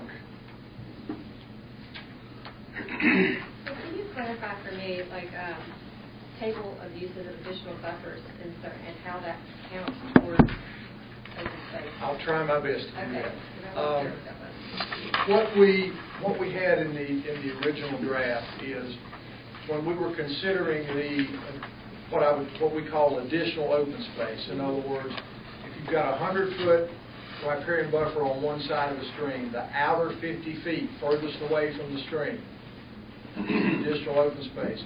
And what we had said, under your riparian buffer protection ordinance that deals with the inner 50 feet, the town's ordinance, there's three types of, there's a list of uses, and they're classified one of three ways: exempt, allowable, or allowable with mitigation. And when we first submitted the draft, we classified all of that additional buffer, in other words, that outer 50 feet, as any use in there would fall under the exempt category under your riparian buffer protection ordinance. And we did have a discussion about that with Commissioner Fiocco, and he was not on board with that classification and suggested that we take the same table that applies to your inner 50 feet and apply it to the outer 50 feet, and with a few uses such as greenways and certain stormwater devices that instead of being in the allowable column would be in the exempt column, so that we know we could do those things in the outer 50 feet, and particularly greenway being probably the main one, and maybe some types of stormwater device that could be in there. Otherwise, with the 4 or 5 exceptions, they're treated the same. The outer 50 feet is going to be treated the same as the inner 50 feet would be treated under the town's riparian buffer protection ordinance. I don't know if that answers your question, but I think, well, sort of. I was specifically wondering about airports, and so the airports aren't counting as open space. Is that right? Right. Okay, it's just they're talking about the buffers around the Yeah, airports? well, no, it's about.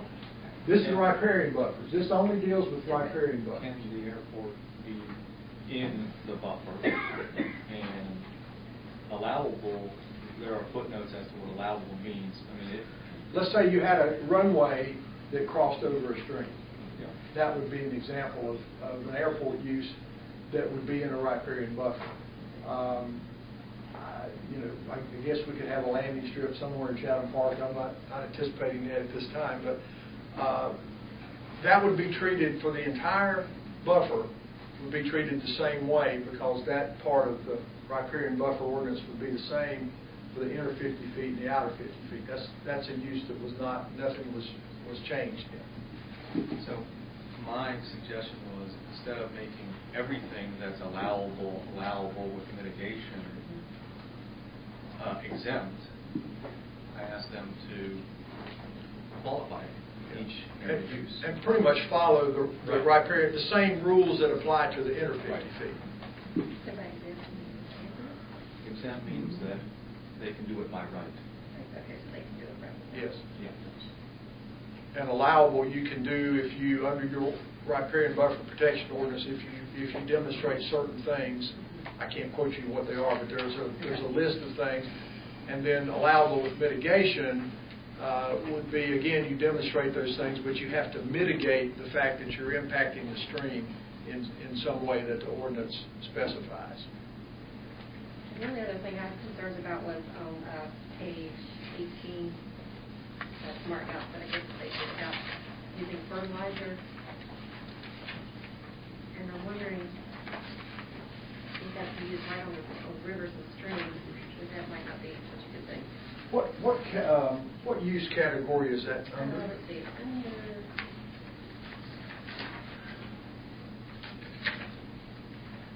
vegetation management. Oh, vegetation management? Is that it? That's better. Fences. Under fences.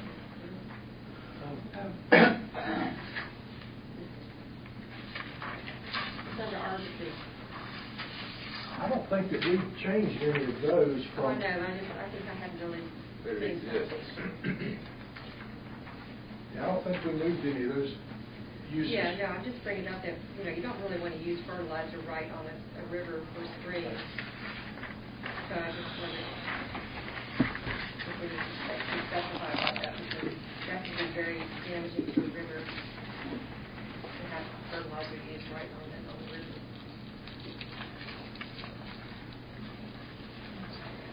It's just a one-time application, I would point out, just to get your vegetation started this year.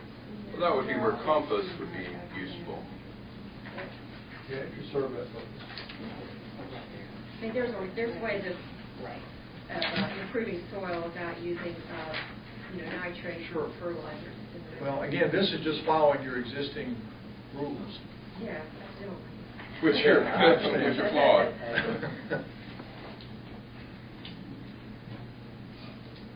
That just occurred as algae grows and all kinds of problems on rivers. Sure. I don't know what the board feel about that. We can strike it. Well, you can, You allow it on the inner. but your own ordinance until such time as you might change it is going to allow it in the most sensitive part of the riparian buffer, as opposed to what this table applies to. Again, this table that's actually attached applies to the outer 50 feet, and the ordinance, which we did not attach because it's your ordinance, applies to the inner 50 feet. So 50, so we're talking about 50 feet. So 50 feet from the stream. But, Kathy, do you have any? The ordinance is the first 50 feet from the stream. Right. This table is the next 50 feet from the stream, going out, away from the stream. So your ordinance is dealing with more sensitive area than our table is dealing with. So I appreciate that you need to find some benchmark upon which to build, but my understanding, we've prioritized the additional elements to a great extent over the revision of our UDO or the completion of our UDO. So, there's a number, many occasions where we've heard, well, that's what the existing ordinance says, and the immediate response from the board is, but that's not satisfactory. We're going to fix that. So I'd say this is one of those cases where it'd be really easy to let's just remove it or fix it. What is it that you want removed or fixed, if you'd be very specific about it? Fertilizer applications in riparian areas. It always happens when you're reestablishing vegetation. In two instances in there. Well, there's other things you can use besides nitrate fertilizers that help plants grow. I mean, plants do pretty well out in the wild without fertilizer. There's ways of doing it. And it'd be worth the effort, because this really can damage a river. Or just substitute the word compost for fertilizer application.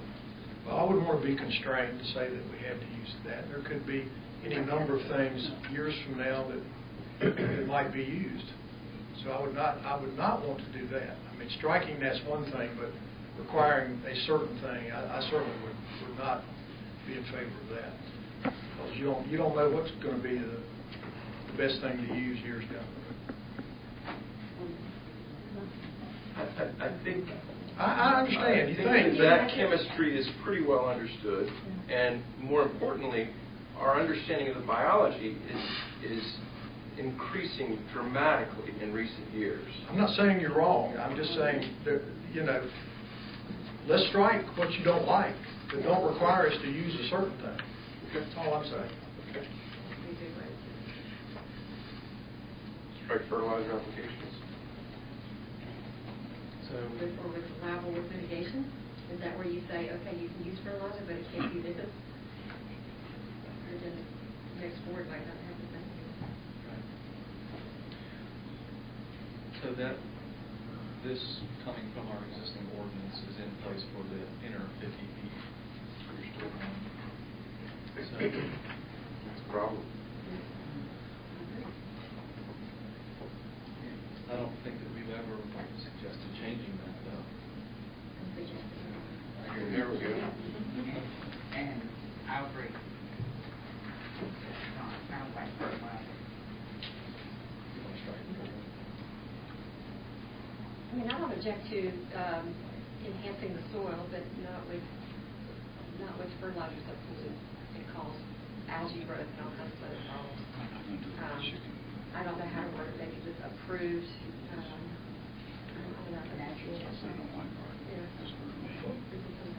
As far as we know, it only appears in 2 places, and we'll look to see if it's anywhere else. We'll strike it wherever it is in here. Okay, thank you. And then we'll just see if we need to work on that in our own ordinance. We make a note of that. I guess we would ask if you change it and you decide to allow something, that you allow us to put it back in this outer 50 feet, because it's going to be very inconsistent. Sure. So you would go by what's in our ordinance. If it's not in here, you would go by what's in the town ordinance. Isn't that correct? Yeah, but the town ordinance only deals with the inner 50 feet, not the outer 50 feet. So that makes sense that if we do that, we could probably write the ordinance in such a way that it allows the outer 50 feet at heart. Okay, we'll do a word search and see if there's anywhere else. I found the third one. Okay, where is that, Chuck?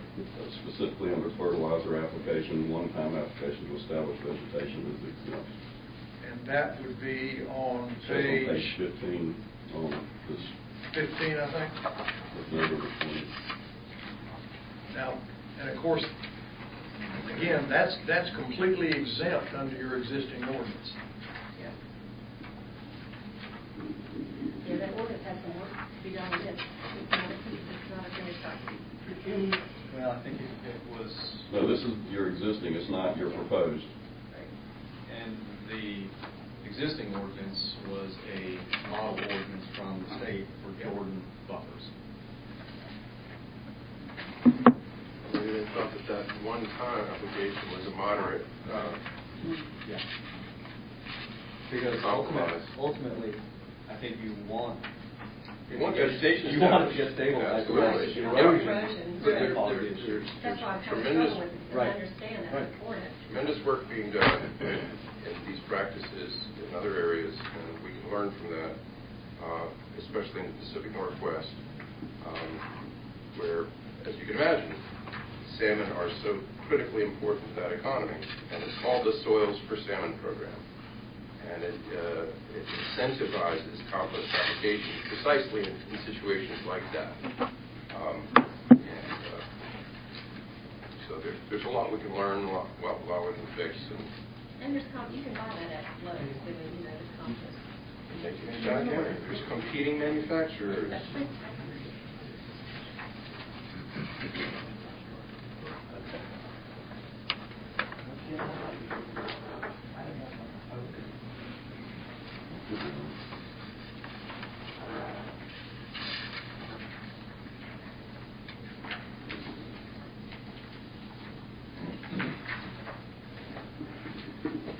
So, I guess the observation that I want to make is that this is a really good example. These are the kinds of complexities that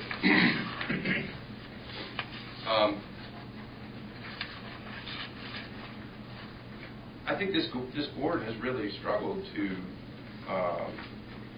come to terms with. I know I have my own lack of scientific understanding of the ways that these additional elements all interconnect, support one another, overlap, complement one another, and several of the texts have changed dramatically since the time that the Additional Elements Review Committee had them, and the Additional Elements Review Committee did not have the benefit of environmental experts giving input, and so it's just, I think it's begging for external review. And I asked for that during our weekday workshop. What was it? Back in August? My goodness, was it? Or September? Where we had a whole weekday. September 21st. And I'd like to open that for discussion. Are there others who are hungry for an independent environmental review of the way these texts complement, support one another, or contradict one another, or how they will work as a whole?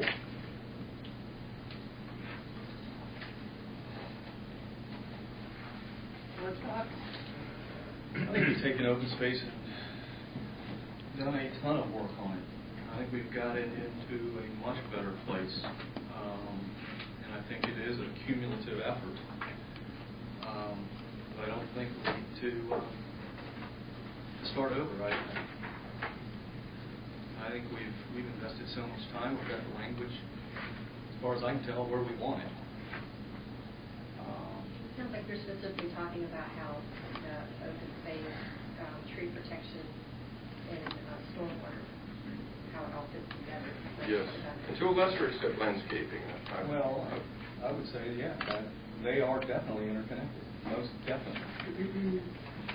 But I think we've got open space where we want it.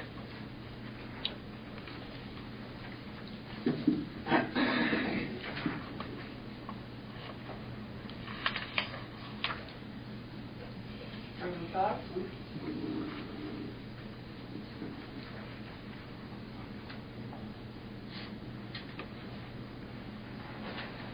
I'll make a motion to approve with the 3 pages of edits that was provided to us by Mr. Eagle, with the striking of those references to one-time fertilization in the additional buffer.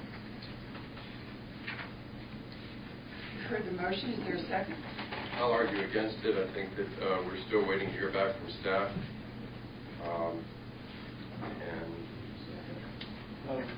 Not on open space.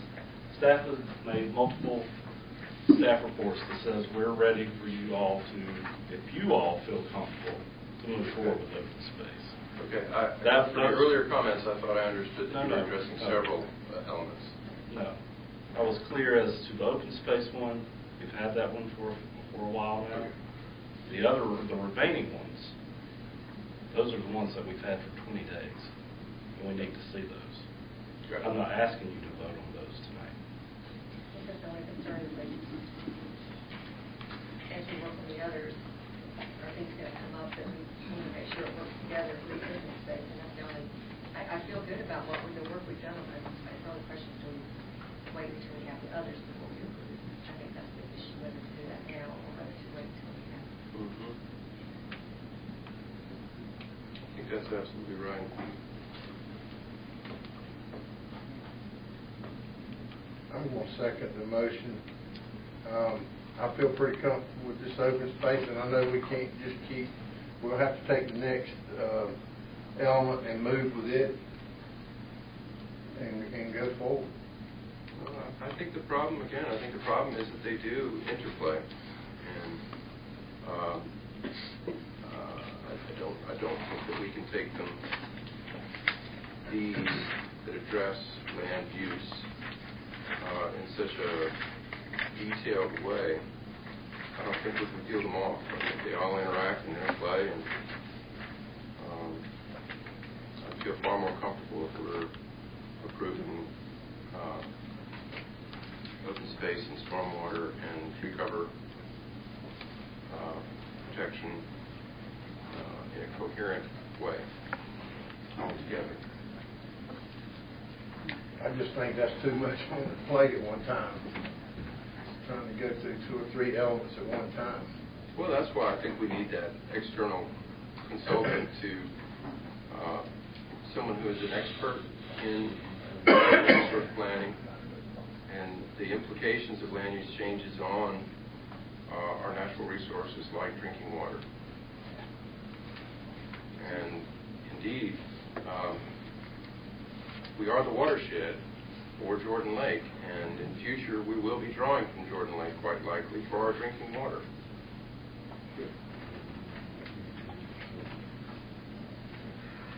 They are definitely interrelated, and I think I personally have had a view towards that interrelationship the entire time I've been reviewing these. And I'm very comfortable with open space and how it is going to interrelate with stormwater, tree conservation,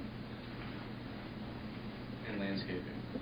And that is one of the reasons we've got this open space requirement, that there's an average of 50 feet in width and 1 acre in size, so that those landscape buffers that we think, the 20-foot landscape buffer between two commercial uses doesn't qualify as open space, but it's going to be a place where it's landscaped. It's going to reduce the amount of impervious surface, but it's not going to count as open space. And I've been looking at it this way, and I'm thinking about it this way, and they are interrelated, and I'm very comfortable this open space is going to be interrelated with those others. And I think that we've invested a lot of time, they've invested a lot of time, and we're essentially saying, you provided what we asked you to provide. No. I wasn't, the last meeting when we discussed this, when you generated all of your copious comments, I made it very clear that I wasn't able to participate. And, indeed, I almost had laryngitis. I was diagnosed with pharyngitis.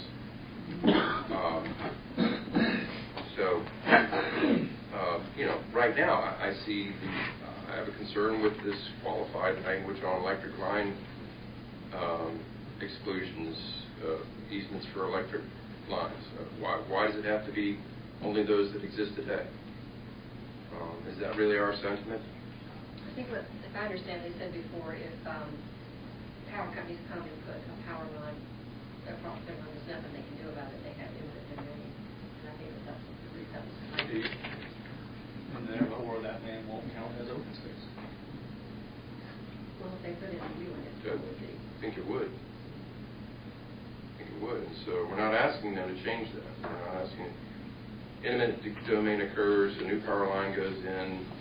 They're not required to displace that open space into another area. Then we have open space underneath the power line. And that would be if the open space was in place and eminent domain took it. And the same with the road is another issue. And they're saying that Chatham Park can't control it. Well, they can control where all the roads go.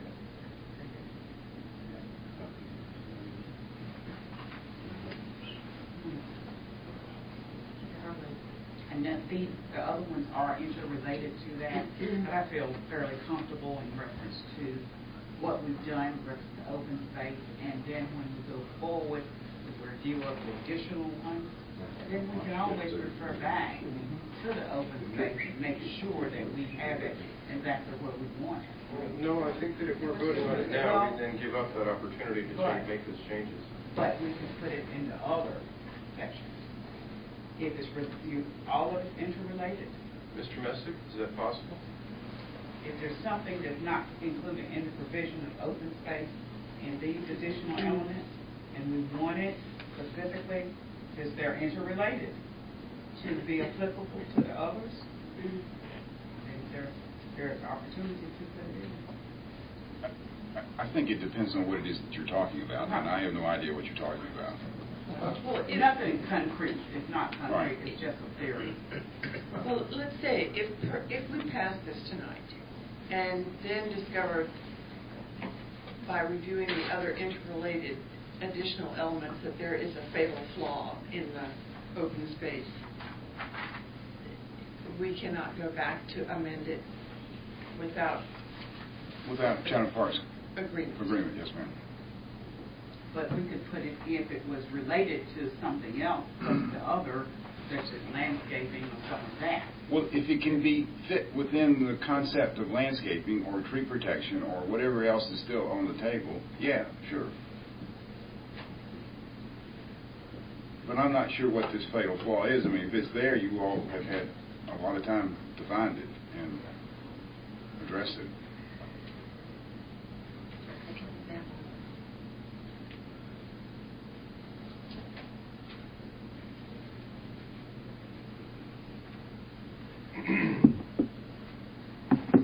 Further discussion from the board? Mary, do you have anything to add to this discussion? I know you haven't voted, you have thoughts to share in this. Well, I share your concerns about the fact that these are interrelated. I'm looking at my notes from September, and I think nearly everything that we've talked about has been addressed here, and I'm very satisfied with the process. I really am.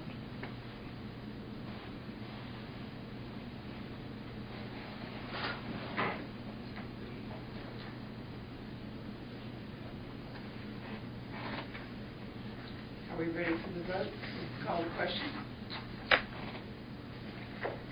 So we have a motion by Michael Fiocco that the open space text presented November 20th be approved with the addition of the 3 pages that was passed out by Ken Eagle and the elimination of fertilizers within the boundary of the riparian buffers. Is that accurate? Of the additional riparian. Of the additional riparian buffers. Seconded by Jay Farrell. Is there further discussion? Those in favor, please indicate by saying aye. Aye. Those opposed. The motion carries. Are we, and then we will adopt the additional elements for the other sections. Jeff Jones, when staff has had an opportunity to... No, I thought that this would be a great opportunity for you all to give feedback. We heard tonight that there might not have been enough time to give feedback to Chatham Park. This is your opportunity to do so. It's been 2 months since we had the workshop on these particular elements. They have responded to the workshop. You've had this since late October. Some of these things have changed. You've had it since November, last meeting. Sorry, Bell's Open Space. Misspoke. But again, you've had it for a couple of weeks now. You've had the opportunity to kind of go through it. I understand that it's a lot. Again, staff is going through it as well. But if you've had any initial thoughts, readings of it, this is your opportunity to engage Chatham Park, to answer questions that you have. If not, we'll do whatever the board would like to do to come back in 2 weeks. But these particular elements are ready for you all to discuss. I know Chatham Park has a presentation on stormwater and the changes that they've made since the workshop, and the public workshop that was requested of Chatham Park to hold. So you all might want to hear about that. The other element that is significantly changed is the tree protection element. You might want to hear about that, how that has changed as a result of the discussion from the workshop. But to not take this opportunity to go through it, in Chatham Park here might be a lost meeting that we should take advantage of. I know Chatham Park is ready to discuss this. That's the board's pleasure. Board's thoughts on the suggestion?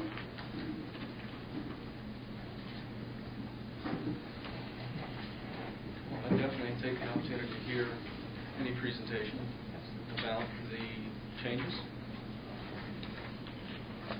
I have not been able to get through all of the elements in the last 2 weeks. Yeah, it's a lot. Yeah. And I highlight those 2 particular elements that I would hope Chatham Park would give you a presentation on, or at least discuss through their summary page on tree protection and stormwater as those have changed. So you feel that landscaping is... Landscaping seemed to be more just some nuanced changes. There wasn't really wholesale changes that I saw.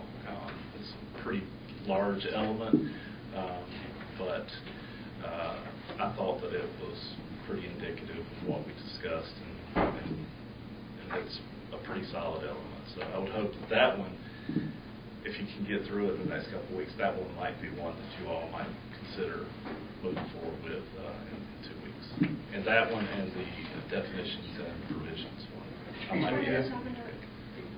Landscape.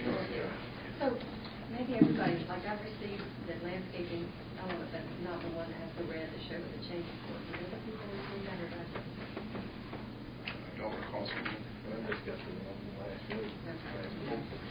Yeah, okay. It's always helpful to see what the changes are.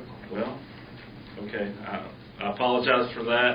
We send everything to the printers that we get from Chatham Park, and I think that. And that one and tree protection also did not get the red through. We didn't do a red line on the tree protection Okay. because it would have been more confusing than it would have been all helpful. red. Okay. Yeah, it would Okay. have been so much, it just wouldn't have been more convenient. Okay. So, is the board wanting to hear from Chatham Park? Yes, Okay. absolutely. Well, Mr. Jones mentioned this particularly. I wanted the one thing that you asked to be done after the workshop was that there be a public meeting held for anyone who came to hear Mr. Freeman's presentation and have questions on the stormwater element in the ranking system, and he did that, and there were subsequent changes made that based on comments heard from that meeting, and so we thought it would be important for you to hear about that. The rest is probably more just taking questions on what's been submitted, but that is new information from what you had last heard.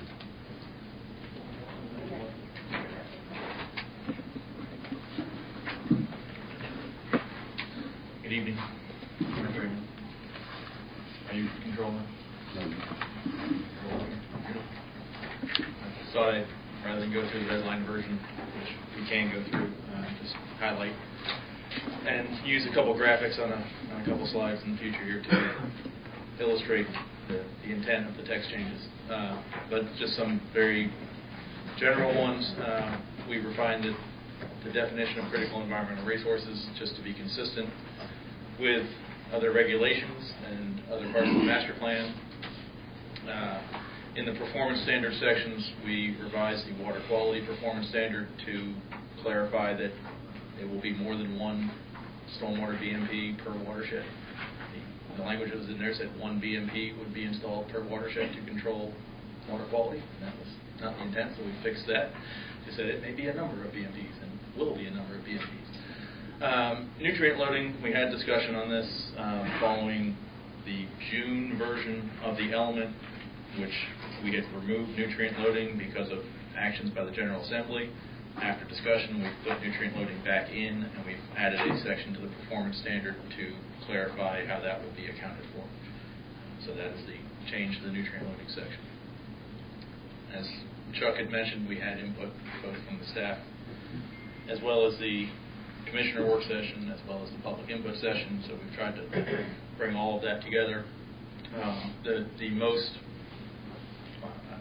All the changes are important, but one of the major changes is that we've revised the target score in the ranking system to be a weighted average with higher priority areas closer to the Haw River, and that came directly from the input we received at the public session. So the element, it's in the design manual where this is actually listed, but the intent here was that within 1,000 feet of the Haw River, or the top of bank of the Haw River, that area would have a target score of 130 points. Between 1,000 and 2,000 feet from the top of bank of the Haw River would have a target score of 125 points. And outside of 2,000 feet from the Haw River, there would be a target score of 120 points, which was the previous commitment for all of Chatham Park. So that standard has not changed. And the way that this would be calculated for any sub-watershed would be a weighted average of the total area within that watershed in each of these three zones. So for watersheds that have area adjacent to the Haw River, they would have a higher target score than watersheds that are further away from the Haw River and do not have any area within that. And this graphic is showing only that very north. It's only showing the north part for clarity because I did not show the southern part or the area. But that this would apply for the entire length of the Fall River and any lands within Chatham Park within these zones. Thank you. So that has been changed. Following the input from the public meeting, we took a look at the points available in each category and adjusted those based on what we believe was the input and our interpretation of the input. And we can evaluate these further if they don't show up clearly. I apologize, but I'll run through them very quickly. The input from the public meeting stressed that preservation of existing tree canopy was, the public was very passionate about that. I believe the commissioners were as well at the work session. So we've increased the point total there from 10 to 14 points. In order to keep the balance the same and not have to relook at the total, we decreased the points for floodplain preservation from 18 to 14. And part of the justification for that, or why the points came out of that, was that floodplains are protected by ordinance already, and we will likely be maintaining those anyway. So we will still be accruing points for that preservation, but because it's something that we'll likely be maintaining, it would be it made sense to take the points out of that category. We've increased the available points for impervious cover from 8 points to 10. This is for minimizing impervious cover, and we've also set a cap saying any site or watershed that exceeded 50% impervious would not be getting points in that category at all. So points begin accruing when you're below 50% impervious, and you accrue more points for being lower impervious. So if that makes sense. So rather than start at 70, which is in that commitment, the 70% commitment is still in the master plan, but if you're between 50 and 70, you get 0 points. So that has been changed. At this time, we've kept all the points in site stabilization the same. There are ongoing discussions with Chatham County erosion control staff of ways to improve that, and this scoring system lives within the design manual, which is more easily changed than the element. So those discussions will be ongoing. We will continue to look at those categories. The restored tree canopy, this is essentially replanted areas. Again, similar to increasing the preservation points from 10 to 14, we decrease the points that are available for replanting, not as a way to disincentivize replanting, but a way to further incentivize preservation of those trees to begin with.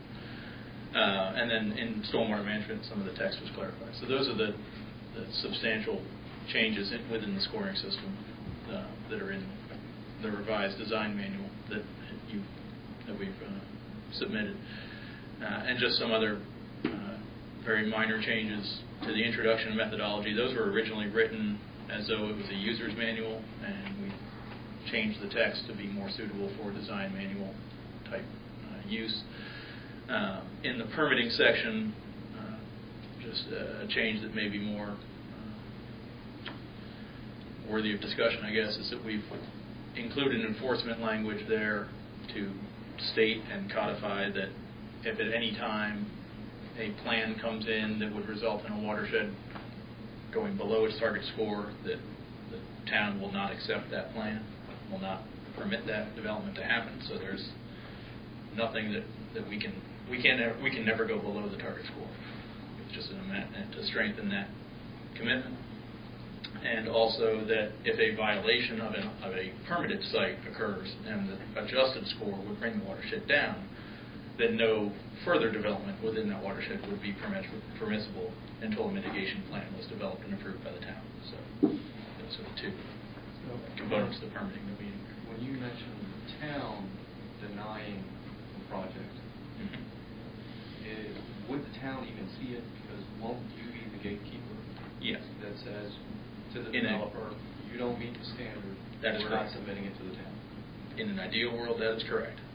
But the element is for relationships between Chatham Park and the town. We felt that rather than put it, can we make it illegal for me to submit a plan that would lower the total? I don't know. It may be that we can change the language to be as such, but in the event that let's say a plan is, or a watershed is under development, a plan is being implemented, and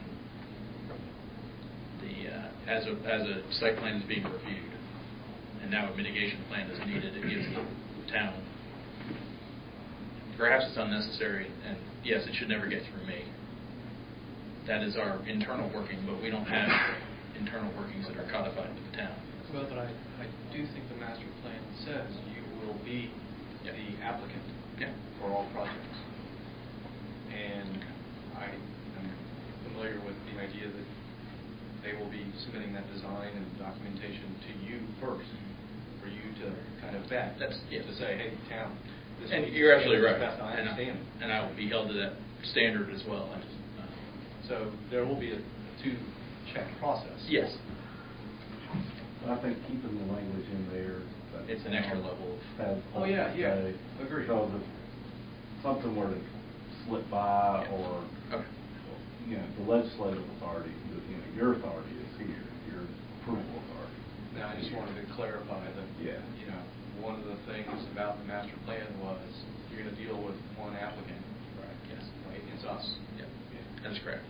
And in the roles and responsibility, my role and responsibility as defined in the design manual specifies as such, is exactly what you just said.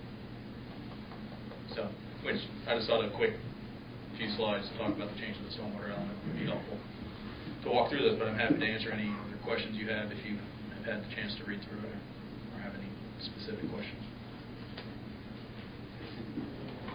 Questions from the board?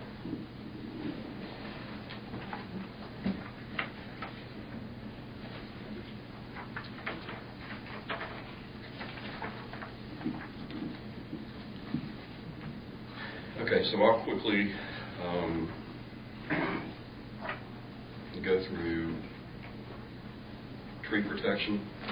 One of the things we gave you about a month ago was a summary of the changes. I don't know if you've got that in front of you, or if you've had an opportunity to go through that.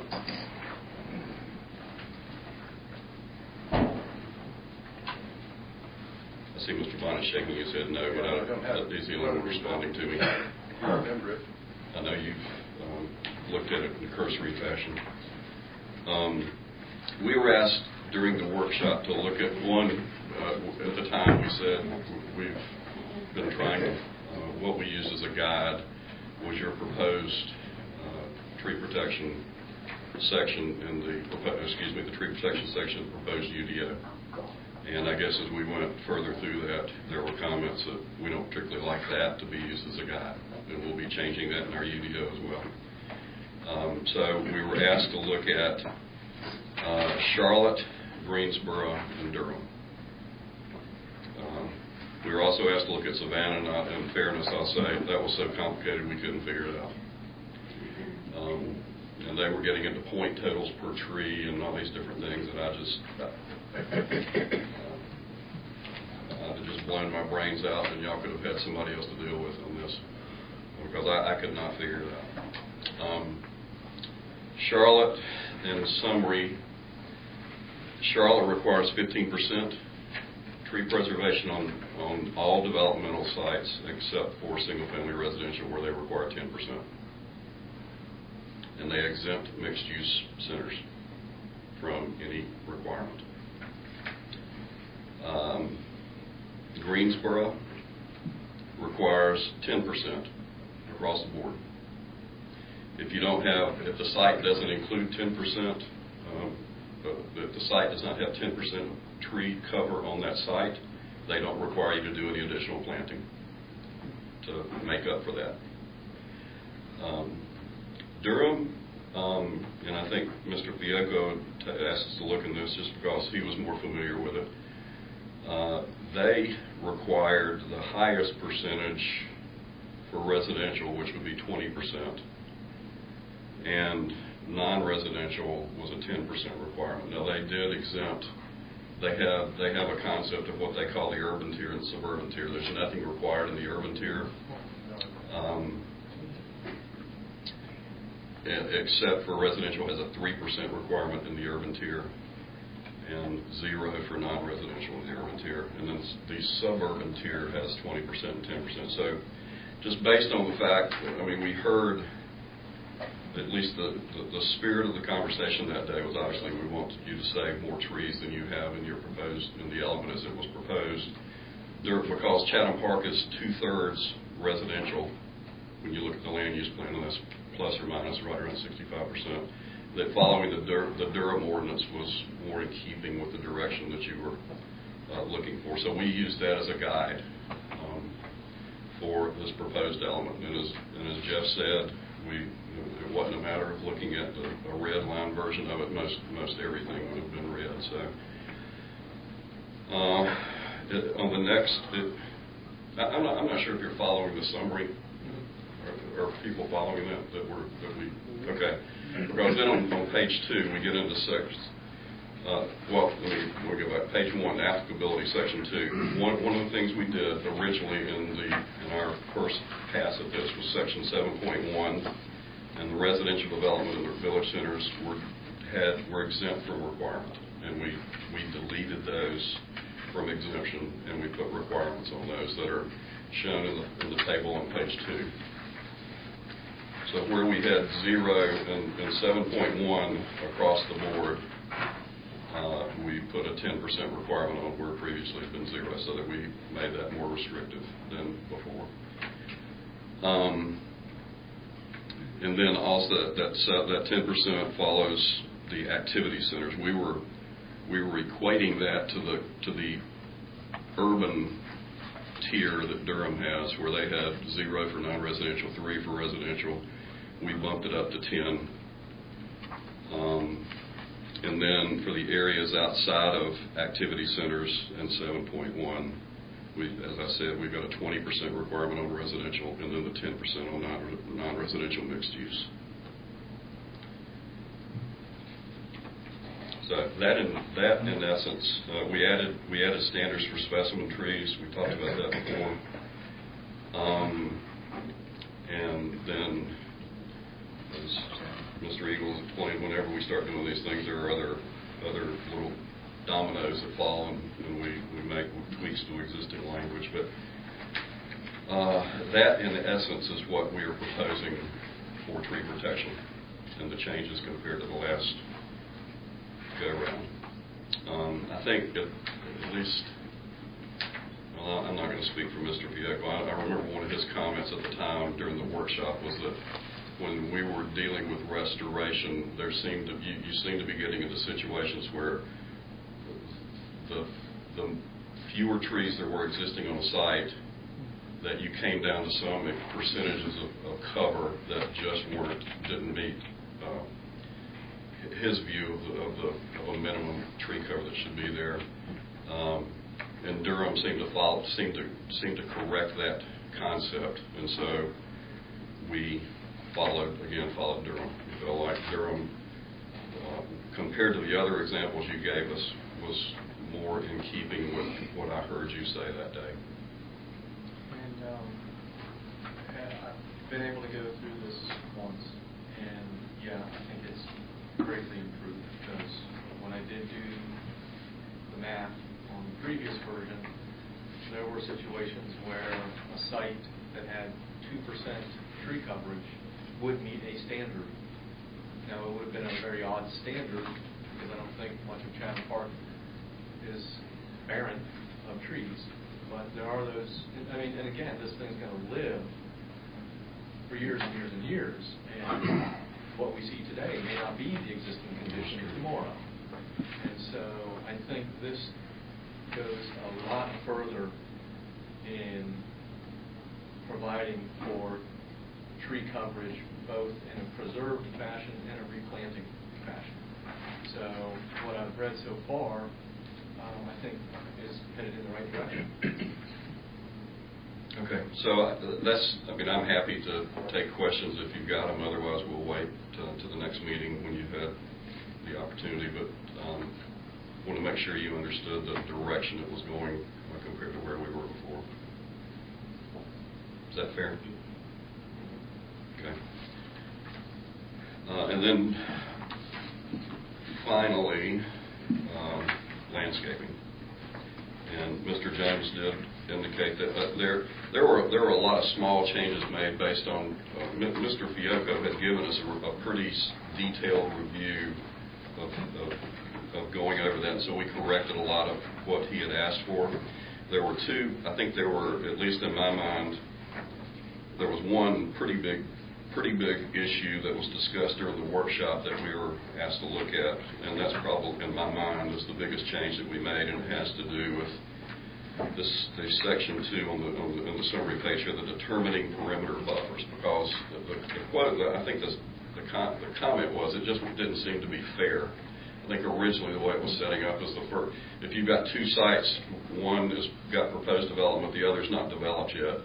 The first guy got to do a 10-foot buffer, and then the next guy made up for that to come up with what would be a total buffer that mitigated impacts from those two uses.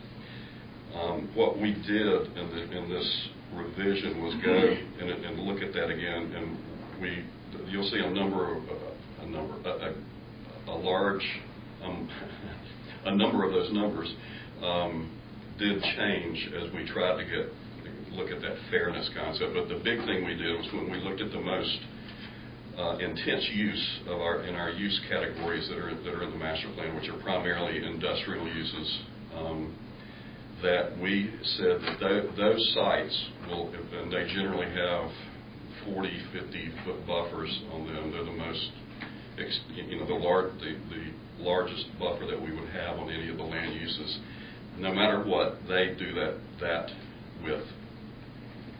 So if you've got an apartment site against an industrial site, the industrial site's going to do this 50-foot buffer, and then the apartment site does based on what that number is. So it's not 10 feet anymore.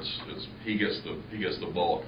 Then when you look at when you go through that chart, generally you're looking at 10, 20, 30-foot buffer. So the fairness it becomes a lot more of a playing field for everybody else, except for that most intense use on the site, the industrial user, and he gets all of his buffer.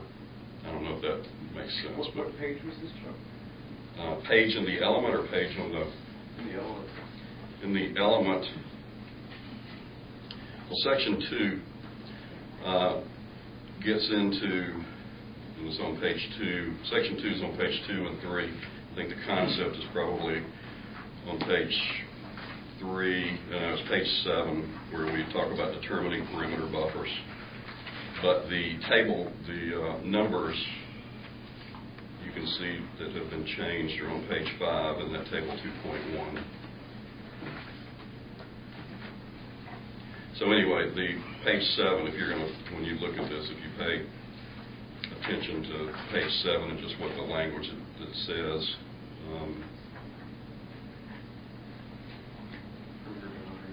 yeah. Transitions.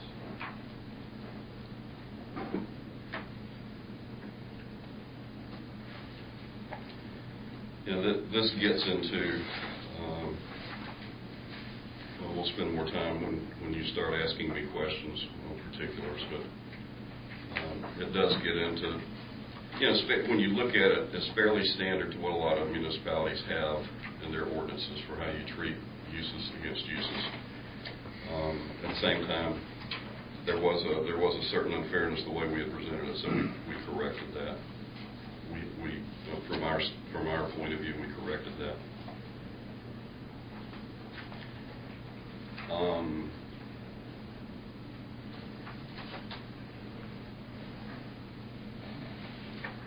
The other,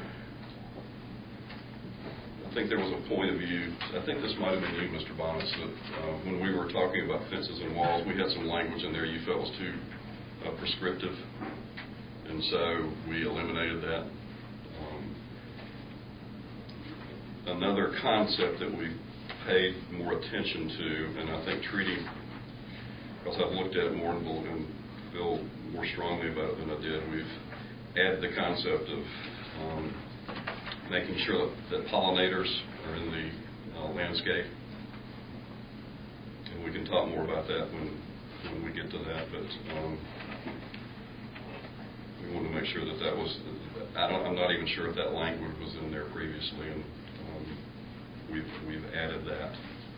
So If you don't know what pollinators are, it may seem small, but I think it's a pretty important concept in our landscape. So, take any questions if you've got them, or just wait. Questions for Chuck Smith?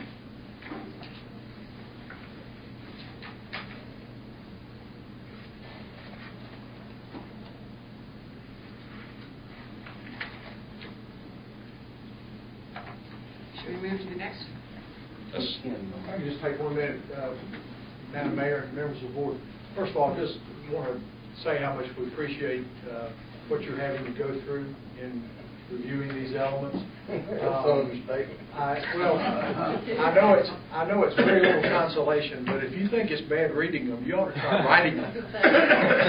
and spend the time that poor Chuck, I feel for him because he's had to spend so much time with me writing these elements, and I know how excruciating that can be. Just ask my wife if you don't believe me. I'm a much better attorney than I used to be. He's a much better landscape architect than he used to be. That's true. I've learned quite a bit. But I just want to let each of you know we do appreciate it, and we are committed to doing, what we need to do to help you to understand what we've done. Chuck and I are happy to meet. I think Mr. Messick would limit me to meeting with 2 of you at a time, but we're happy to meet with you individually or 2 of you over the next couple of weeks between now and your next board meeting to go over these elements, to try to answer your questions, to help you to understand what we're trying to do here and how we're trying to address your comments and your concerns and the ones we've heard from the public, the ones we've heard from the committee. We have spent a lot of time and a lot of effort talking about comments and talking about concerns and trying to address a lot of things. We don't always agree with every one of them, but we've tried, I think, to address most of them, and I think we have in some pretty good ways. I hope you'll feel that way when all's said and done. But again, please don't hesitate to call Chuck or to call me. We're happy. We'll come over here. We'll whatever we need to do to help you in this process, we're committed to doing. So, thanks. Thank you. I have a question regarding the stormwater. When that public input, were most of those or all of those questions addressed in your responses? I haven't had a chance to review all that because there were quite a few opinions and different concerns that the citizens had at that particular meeting. I'd have to go back through our notes. Okay. I don't think we ever received a written summary, but we did take notes and have those cataloged, and I can go back through those and talk through them. All right, that'd be great because I know they were concerned about. Yeah, absolutely. Okay, all right, thank you. I would be interested in seeing again the recommendations of the grant created, the tree protection, to see how that compares. Is that something that we have in our files, or is that something you can provide? Email? I could put, you mean like the PowerPoint or the actual recommendation? The actual recommendation. Yeah. I could send them to the board. That'd be great. I'll send them a link to the board. Okay, that'd be great. I know you all spent a lot of time and using a great team of folks working on that, so it'd be interesting to see that again. Madam Mayor, may I ask a question? Certainly. Do we have anybody on staff in Pittsburgh staff, that understands all of what a developer's supposed to do and can watch that on a daily or a weekly basis and see that they are doing it correctly? And do we have a zoning compliance officer? The reason I ask, I was 4 years on the planning board. Every development we approved never got put in the way because there was never anybody there to say, you didn't do it, we're not going to let you do it, if that makes any sense to you. We got developments that the roads are all the pieces. We got developments that the landscaping never got done, okay, and we approved it all. People are living there. We got a development that went 15 years before they ever fixed the road that the developer swore to me that he would do. So what I'm saying is, who's on staff that reviews Chatham Park every day or every week to say they're doing it right, so that I don't have to pay tax dollars to go back and fix their roads? You see what I'm saying? We don't have, I mean, every development we've done since I've been here 22 years don't pass what you're putting these guys through. None of them. So I mean, who's watching out? Well, I would say that the whole mechanism, there's no one person that is overseeing and has a view of things which is comprehensive. Mr. Royal is sitting back there. Fred Royal looks at the stormwater aspects. Jeff Jones looks at the planning aspects. As far as enforcement, zoning enforcement, I do believe that we certainly have, and we talked about this, I don't know if you were in the room or not at the time, but I think we have several properties in both the ETJ and in the town that have some zoning compliance issues, I think, and I don't know if it's a matter of budgetary concerns, work constraints, etc. Jeff Jones, could you speak to that very briefly? Is that a priority in your office that you would like to be able to pursue? We investigate and go through every complaint that's given to the town. Honestly say that. So we have a complaint, we go through all the necessary steps. If this gentleman has complaints, he needs to contact the town. Do you have adequate tools at your disposal for enforcement? Depends on what the enforcement is. I can't answer your question until I know what the issue is. But yes, general zoning, making people put in landscaping that should have been put in, yes, those are things that can be done all the time.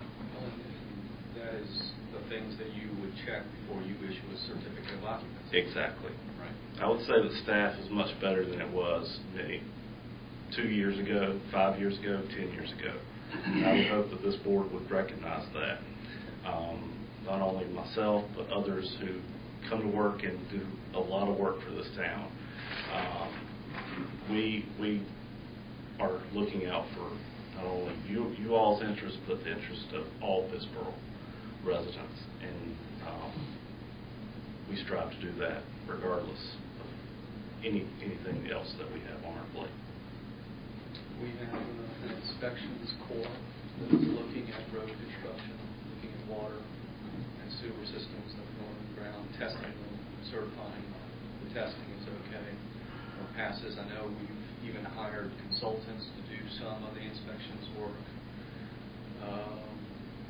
We've got the county doing erosion control.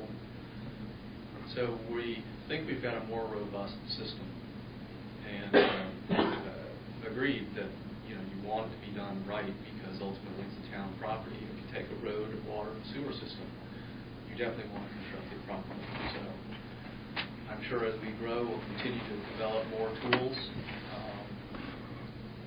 But yeah, I think we've got people in places looking at the work. Well, we got people in place, so let's go. We can take long enough. Well, if you have specific complaints, Mr. Hughes. No, ma'am, I'm just listening. Go ahead, I won't say nothing. No, we want to hear from you. I appreciate the concern. I appreciate the question. And I recall a number of conversations by this board.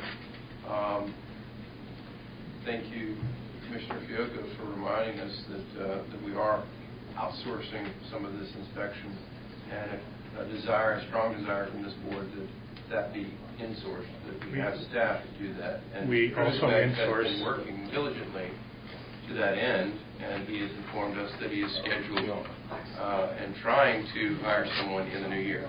We already insource a considerable amount of our inspections. We have people on staff. We have one part-time person on staff currently with the second one part-time person with the second one probably on the way. We had one full-time person up to about 6 months ago. So we, in addition to the outsourcing, we do have people on staff. This is something that wasn't done as recently as 2 years ago. I could actually make more use out of an engineer that had a predilection towards inspection than I could an engineer that I won't be able to afford, which we tried to budget this year. We won't be able to hire an engineer, as you're now suggesting, as you are suggesting right now, based on our current budget and based on market needs. I mean, I'm going to try, because that's what you've asked to do. But with our current staffing setup and what we're currently paying out for wages and what we're currently taking in as far as revenues, I can't afford an $85,000 to $95,000 a year engineer, which is what it's going to take. I can probably afford a $65,000 a year inspector if I can find them. So because of the amount of volume of construction that's happening in the Triangle area, that's hard to do. And it's kind of the situation we found ourselves in, recently. So we're kind of at the mercy of the market and our budget. So it's a challenge. We'll always keep going. And I echo what Jeff said. I think our staff works hard every day, upwards of 50 to 60 hours a week, doing things in service of this community. And I trust that you guys appreciate that.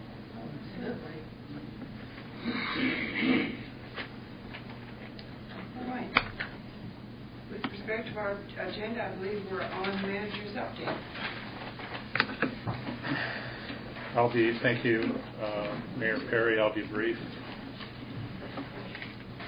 I have updated about Hearn Road. We're expecting proposals in early December, going before the board in January on a contract to install new water main, as discussed at previous meetings. So we look forward to working on that. I also have released a request for qualifications earlier this month. Those are due in mid-December, and then we would also look to begin work on that shortly after the new year. Affordable Housing Committee, the new Affordable Housing Committee has been operationalized. The first meeting was held back in November 14th, looking at a broader, more universal issue of affordable housing in Chatham County. Mayor Pro Tem Baldwin was there, as well as a number of newer community stakeholders and participants. I think that went very well. It looks like we're anticipating future meetings on the first Thursday of each month thereafter. And Mayor Pro Tem Baldwin and I will do our best to keep you informed and copy with materials on that. And as always, please let us know your thoughts on that as we move forward. Fresh coat of paint on the water tank. I don't think I was just out there over the weekend. I don't think it's quite done yet. But as far as the painting is concerned, but it should be shortly. It's going to look pretty close to that color that you see there. So, yes, sir. The Affordable Housing Advisory Committee meeting, is it held at the same? The Dunlap building. Okay. Yeah.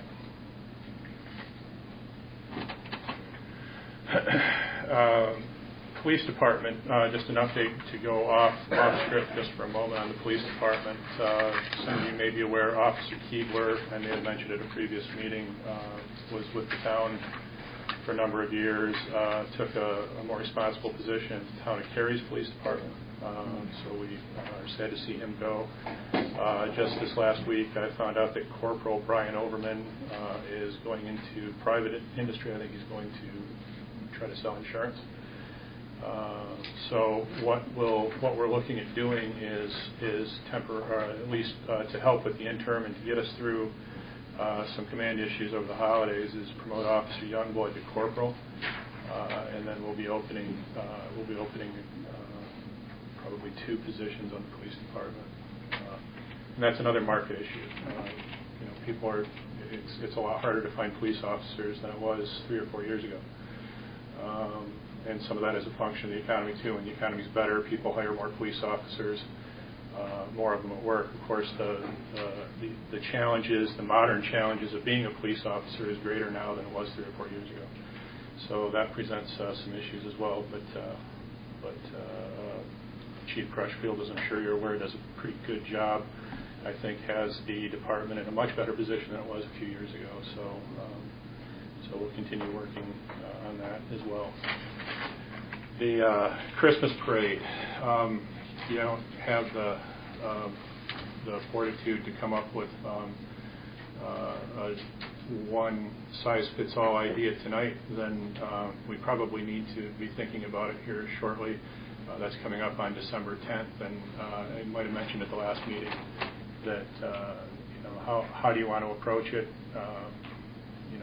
If you want something more involved, like a more involved float, like you see last year, then we just need a little bit of heads up to put it together. If we want to do something a lot more flexible and informal as far as like walking or a combination of the two, just let us know so we can help you plan around that.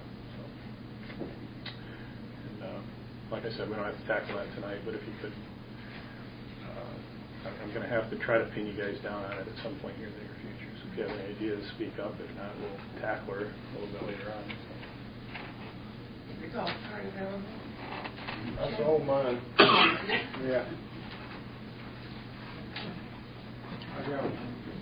I got one. Don't get the trailer system. Go.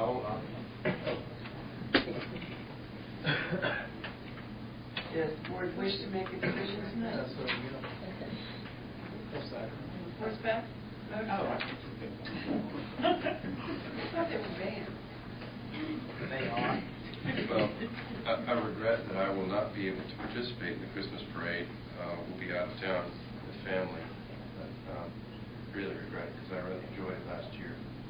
So I'll abstain from opining on what we should do since I won't be there.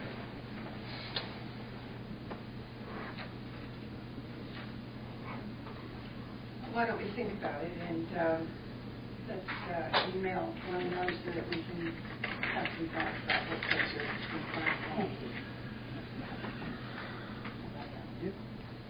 are. Okay, one last thing. SecuPad poured tomorrow.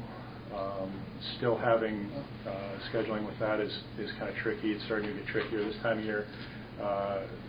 Still having issues with lights. I'm told an electrician is coming tomorrow to handle the timer issue and to kind of fine-tune that. We've had a couple of trees, I guess, on the west side of Hillsborough that haven't been lighted at times.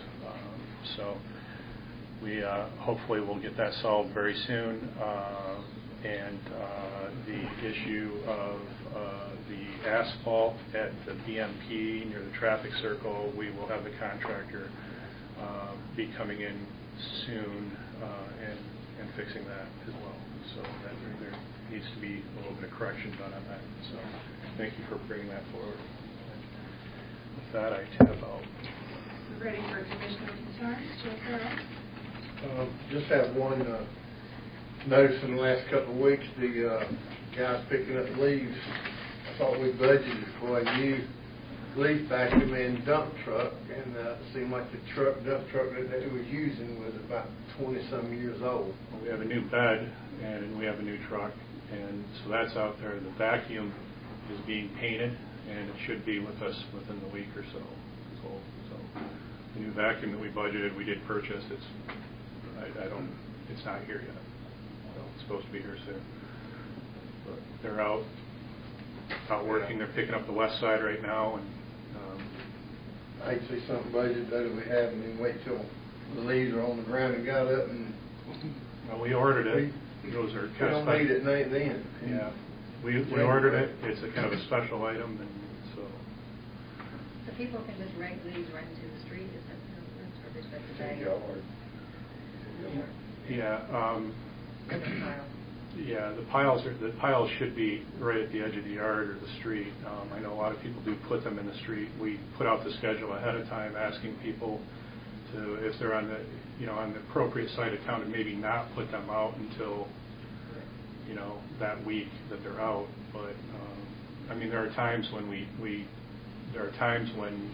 go out and we catch up and we can hit the other side of town. There are some times when we fall behind on that one side of town. So it's just really, at this point in the year when they've all kind of fallen now at once, it's just going to be a game of catch up until we beat. And this is the same problem I had up north too, is trying to beat the snow.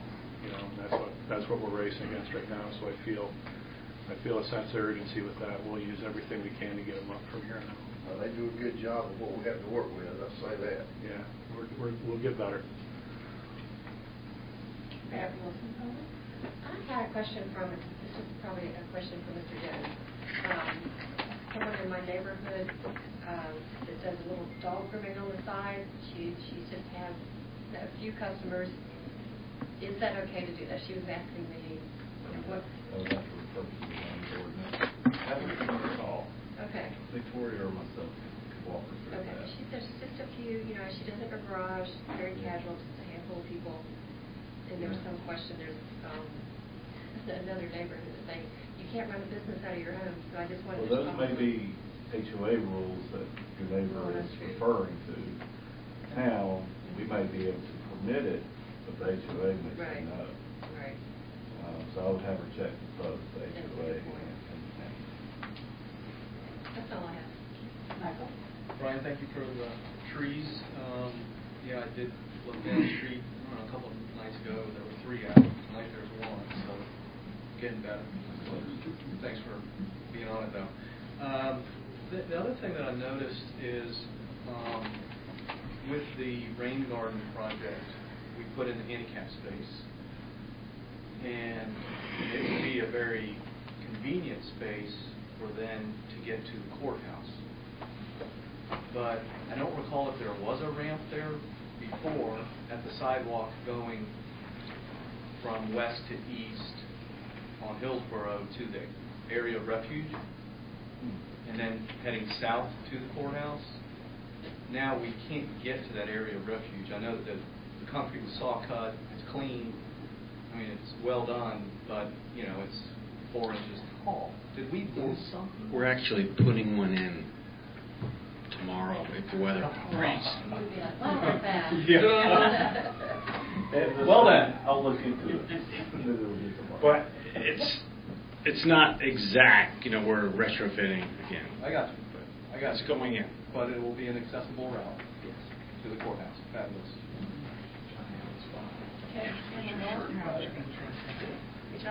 Yes, so it's late, we're tired, and I hate to bring this up, but I feel like I can't let it go another week or another 2 weeks. But I've received a number of concerns about the possibility of gas station, fast food, car wash at the corner of Masonic and East Street. And my scan of our circumstances here, and I'd like to get confirmation from Jeff on this, is that the zoning currently in place allows this use. Correct. All right. And yet, I feel like we're learning a lot about our land use plan, its pros and cons, and it just seems inconceivable to me that we would have a gas station right next to the Masonic Hall, or across the street from the Masonic Hall, and in a time when we're hoping to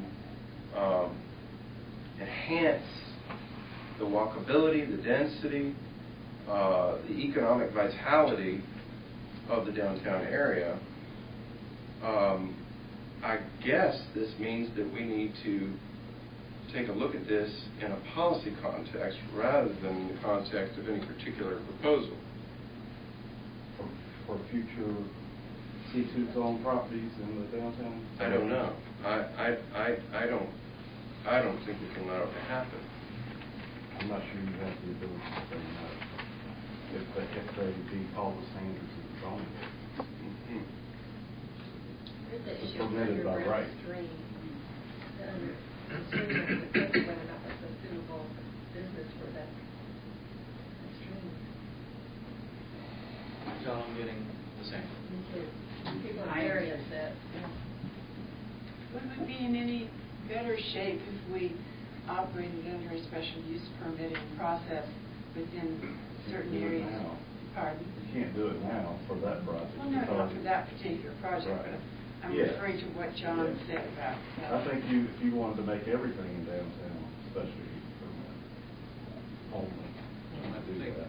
part of the issue is C2 is a vestige of when it was a highway. Mhm. And we don't consider downtown a highway any longer. Mhm. Even if the state of North Carolina does. We have so little space downtown, Yeah. it's tragic. It is. Really. I mean, the only thing that I can think of is that, this is a long shot, but maybe to offer this an incentive of some sort to get him to move further out of town, he or she. It seems like a very appropriate business for the outskirts of town, for perhaps one of the gateway areas, but I can't imagine how they're going to make a go of it, because we have vehicular traffic through East Street on downtown, but it's not as much as what I've seen where most eagles of that design occur. Those are usually at major interchanges. We don't get into free market opportunities for people. I get it. I get it.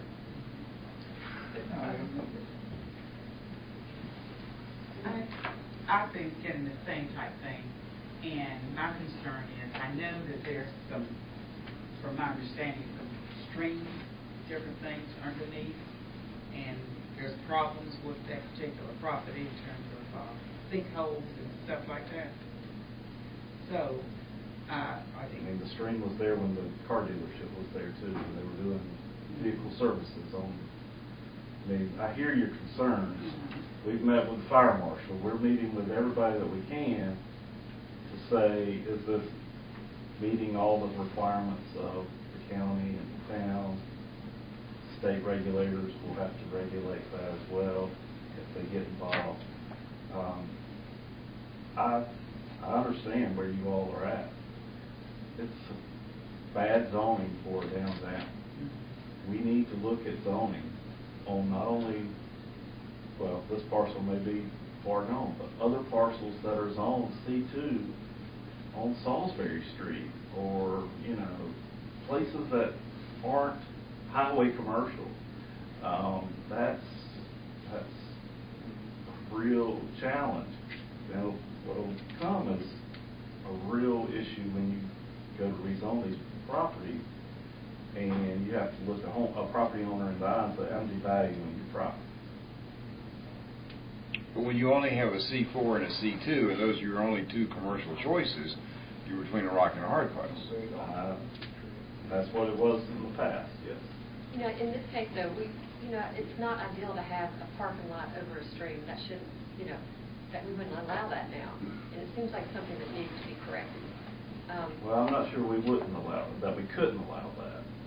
Well, here's my concern. I'm assuming that they're going to have gas at this place. They're going to have under-buried tanks. We know from what's happened over, that we were talking about earlier. I think there's regulations in place that are not 50-year-old regulations that have been. Well, I can tell you that the gas station up above the stuff, that's on right across from Elizabeth Pizza, they've had some leakage and things there. That's not a brand new gas station either. Okay, but eventually, this won't always be a brand new gas station either. I understand, and that's where you'll have to ask the applicant when they come before you. And all the tanks have to be involved now. So thick and all that. It's hard to stop it all coming like the government, Washington, some type of big operation, control the big boy. And this company was coming, I've heard. like my man said, Little League, whatever font is that now. Boy, I would bet all odds it'll go through whatever they need. Are we, Randy Bowler? I just want to remind the board that the property next door, there was a suggestion to make that an oil change place, which is where B&B is now. And Mr. Jones is correct, it's a vested right by zoning what they could do, but at that time, I did meet with Mr. Smith and his wife and the folks that wanted to do the project, and they found another place to go, and then the people from Minnesota came in. So you can't do anything on this board, but it doesn't preclude you from meeting with the folks yourselves and seeing if you can take a leadership role in that. The Main Street Board talked about it, and we're sympathetic with where Mr. Jones sits here, and we were going to come back, and probably Maria was going to provide, or Mr. Noss, some input on some ideas, because this is in the Main Street District.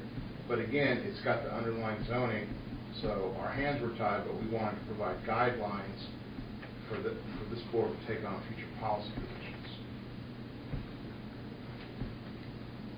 I think it would definitely be a good idea to look at that zoning, downtown zoning, because we don't want to get situated like this again. That being a very large parcel, that's unfortunately zone C2.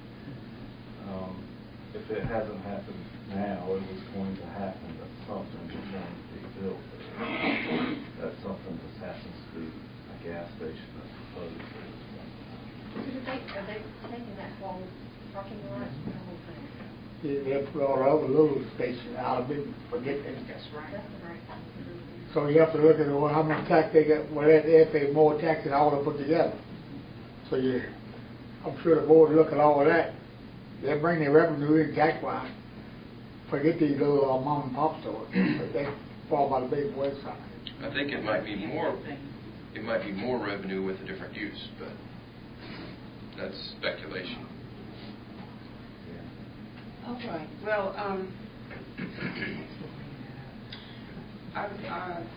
someone sent me an email to draw our attention to the idea that the calendar that we're having for 2018, that there's an error on the July date, and we have it on the 22nd, but it should be on the 25th. The 22nd is a Friday. So, Alice, if you would check that. Okay. And the next thing on our agenda is to go into closed session to consult with our attorney. And so is there a motion to go into closed session? So, second. Moved by Michael Fields, and seconded by Henry Hall. Those in favor, please indicate by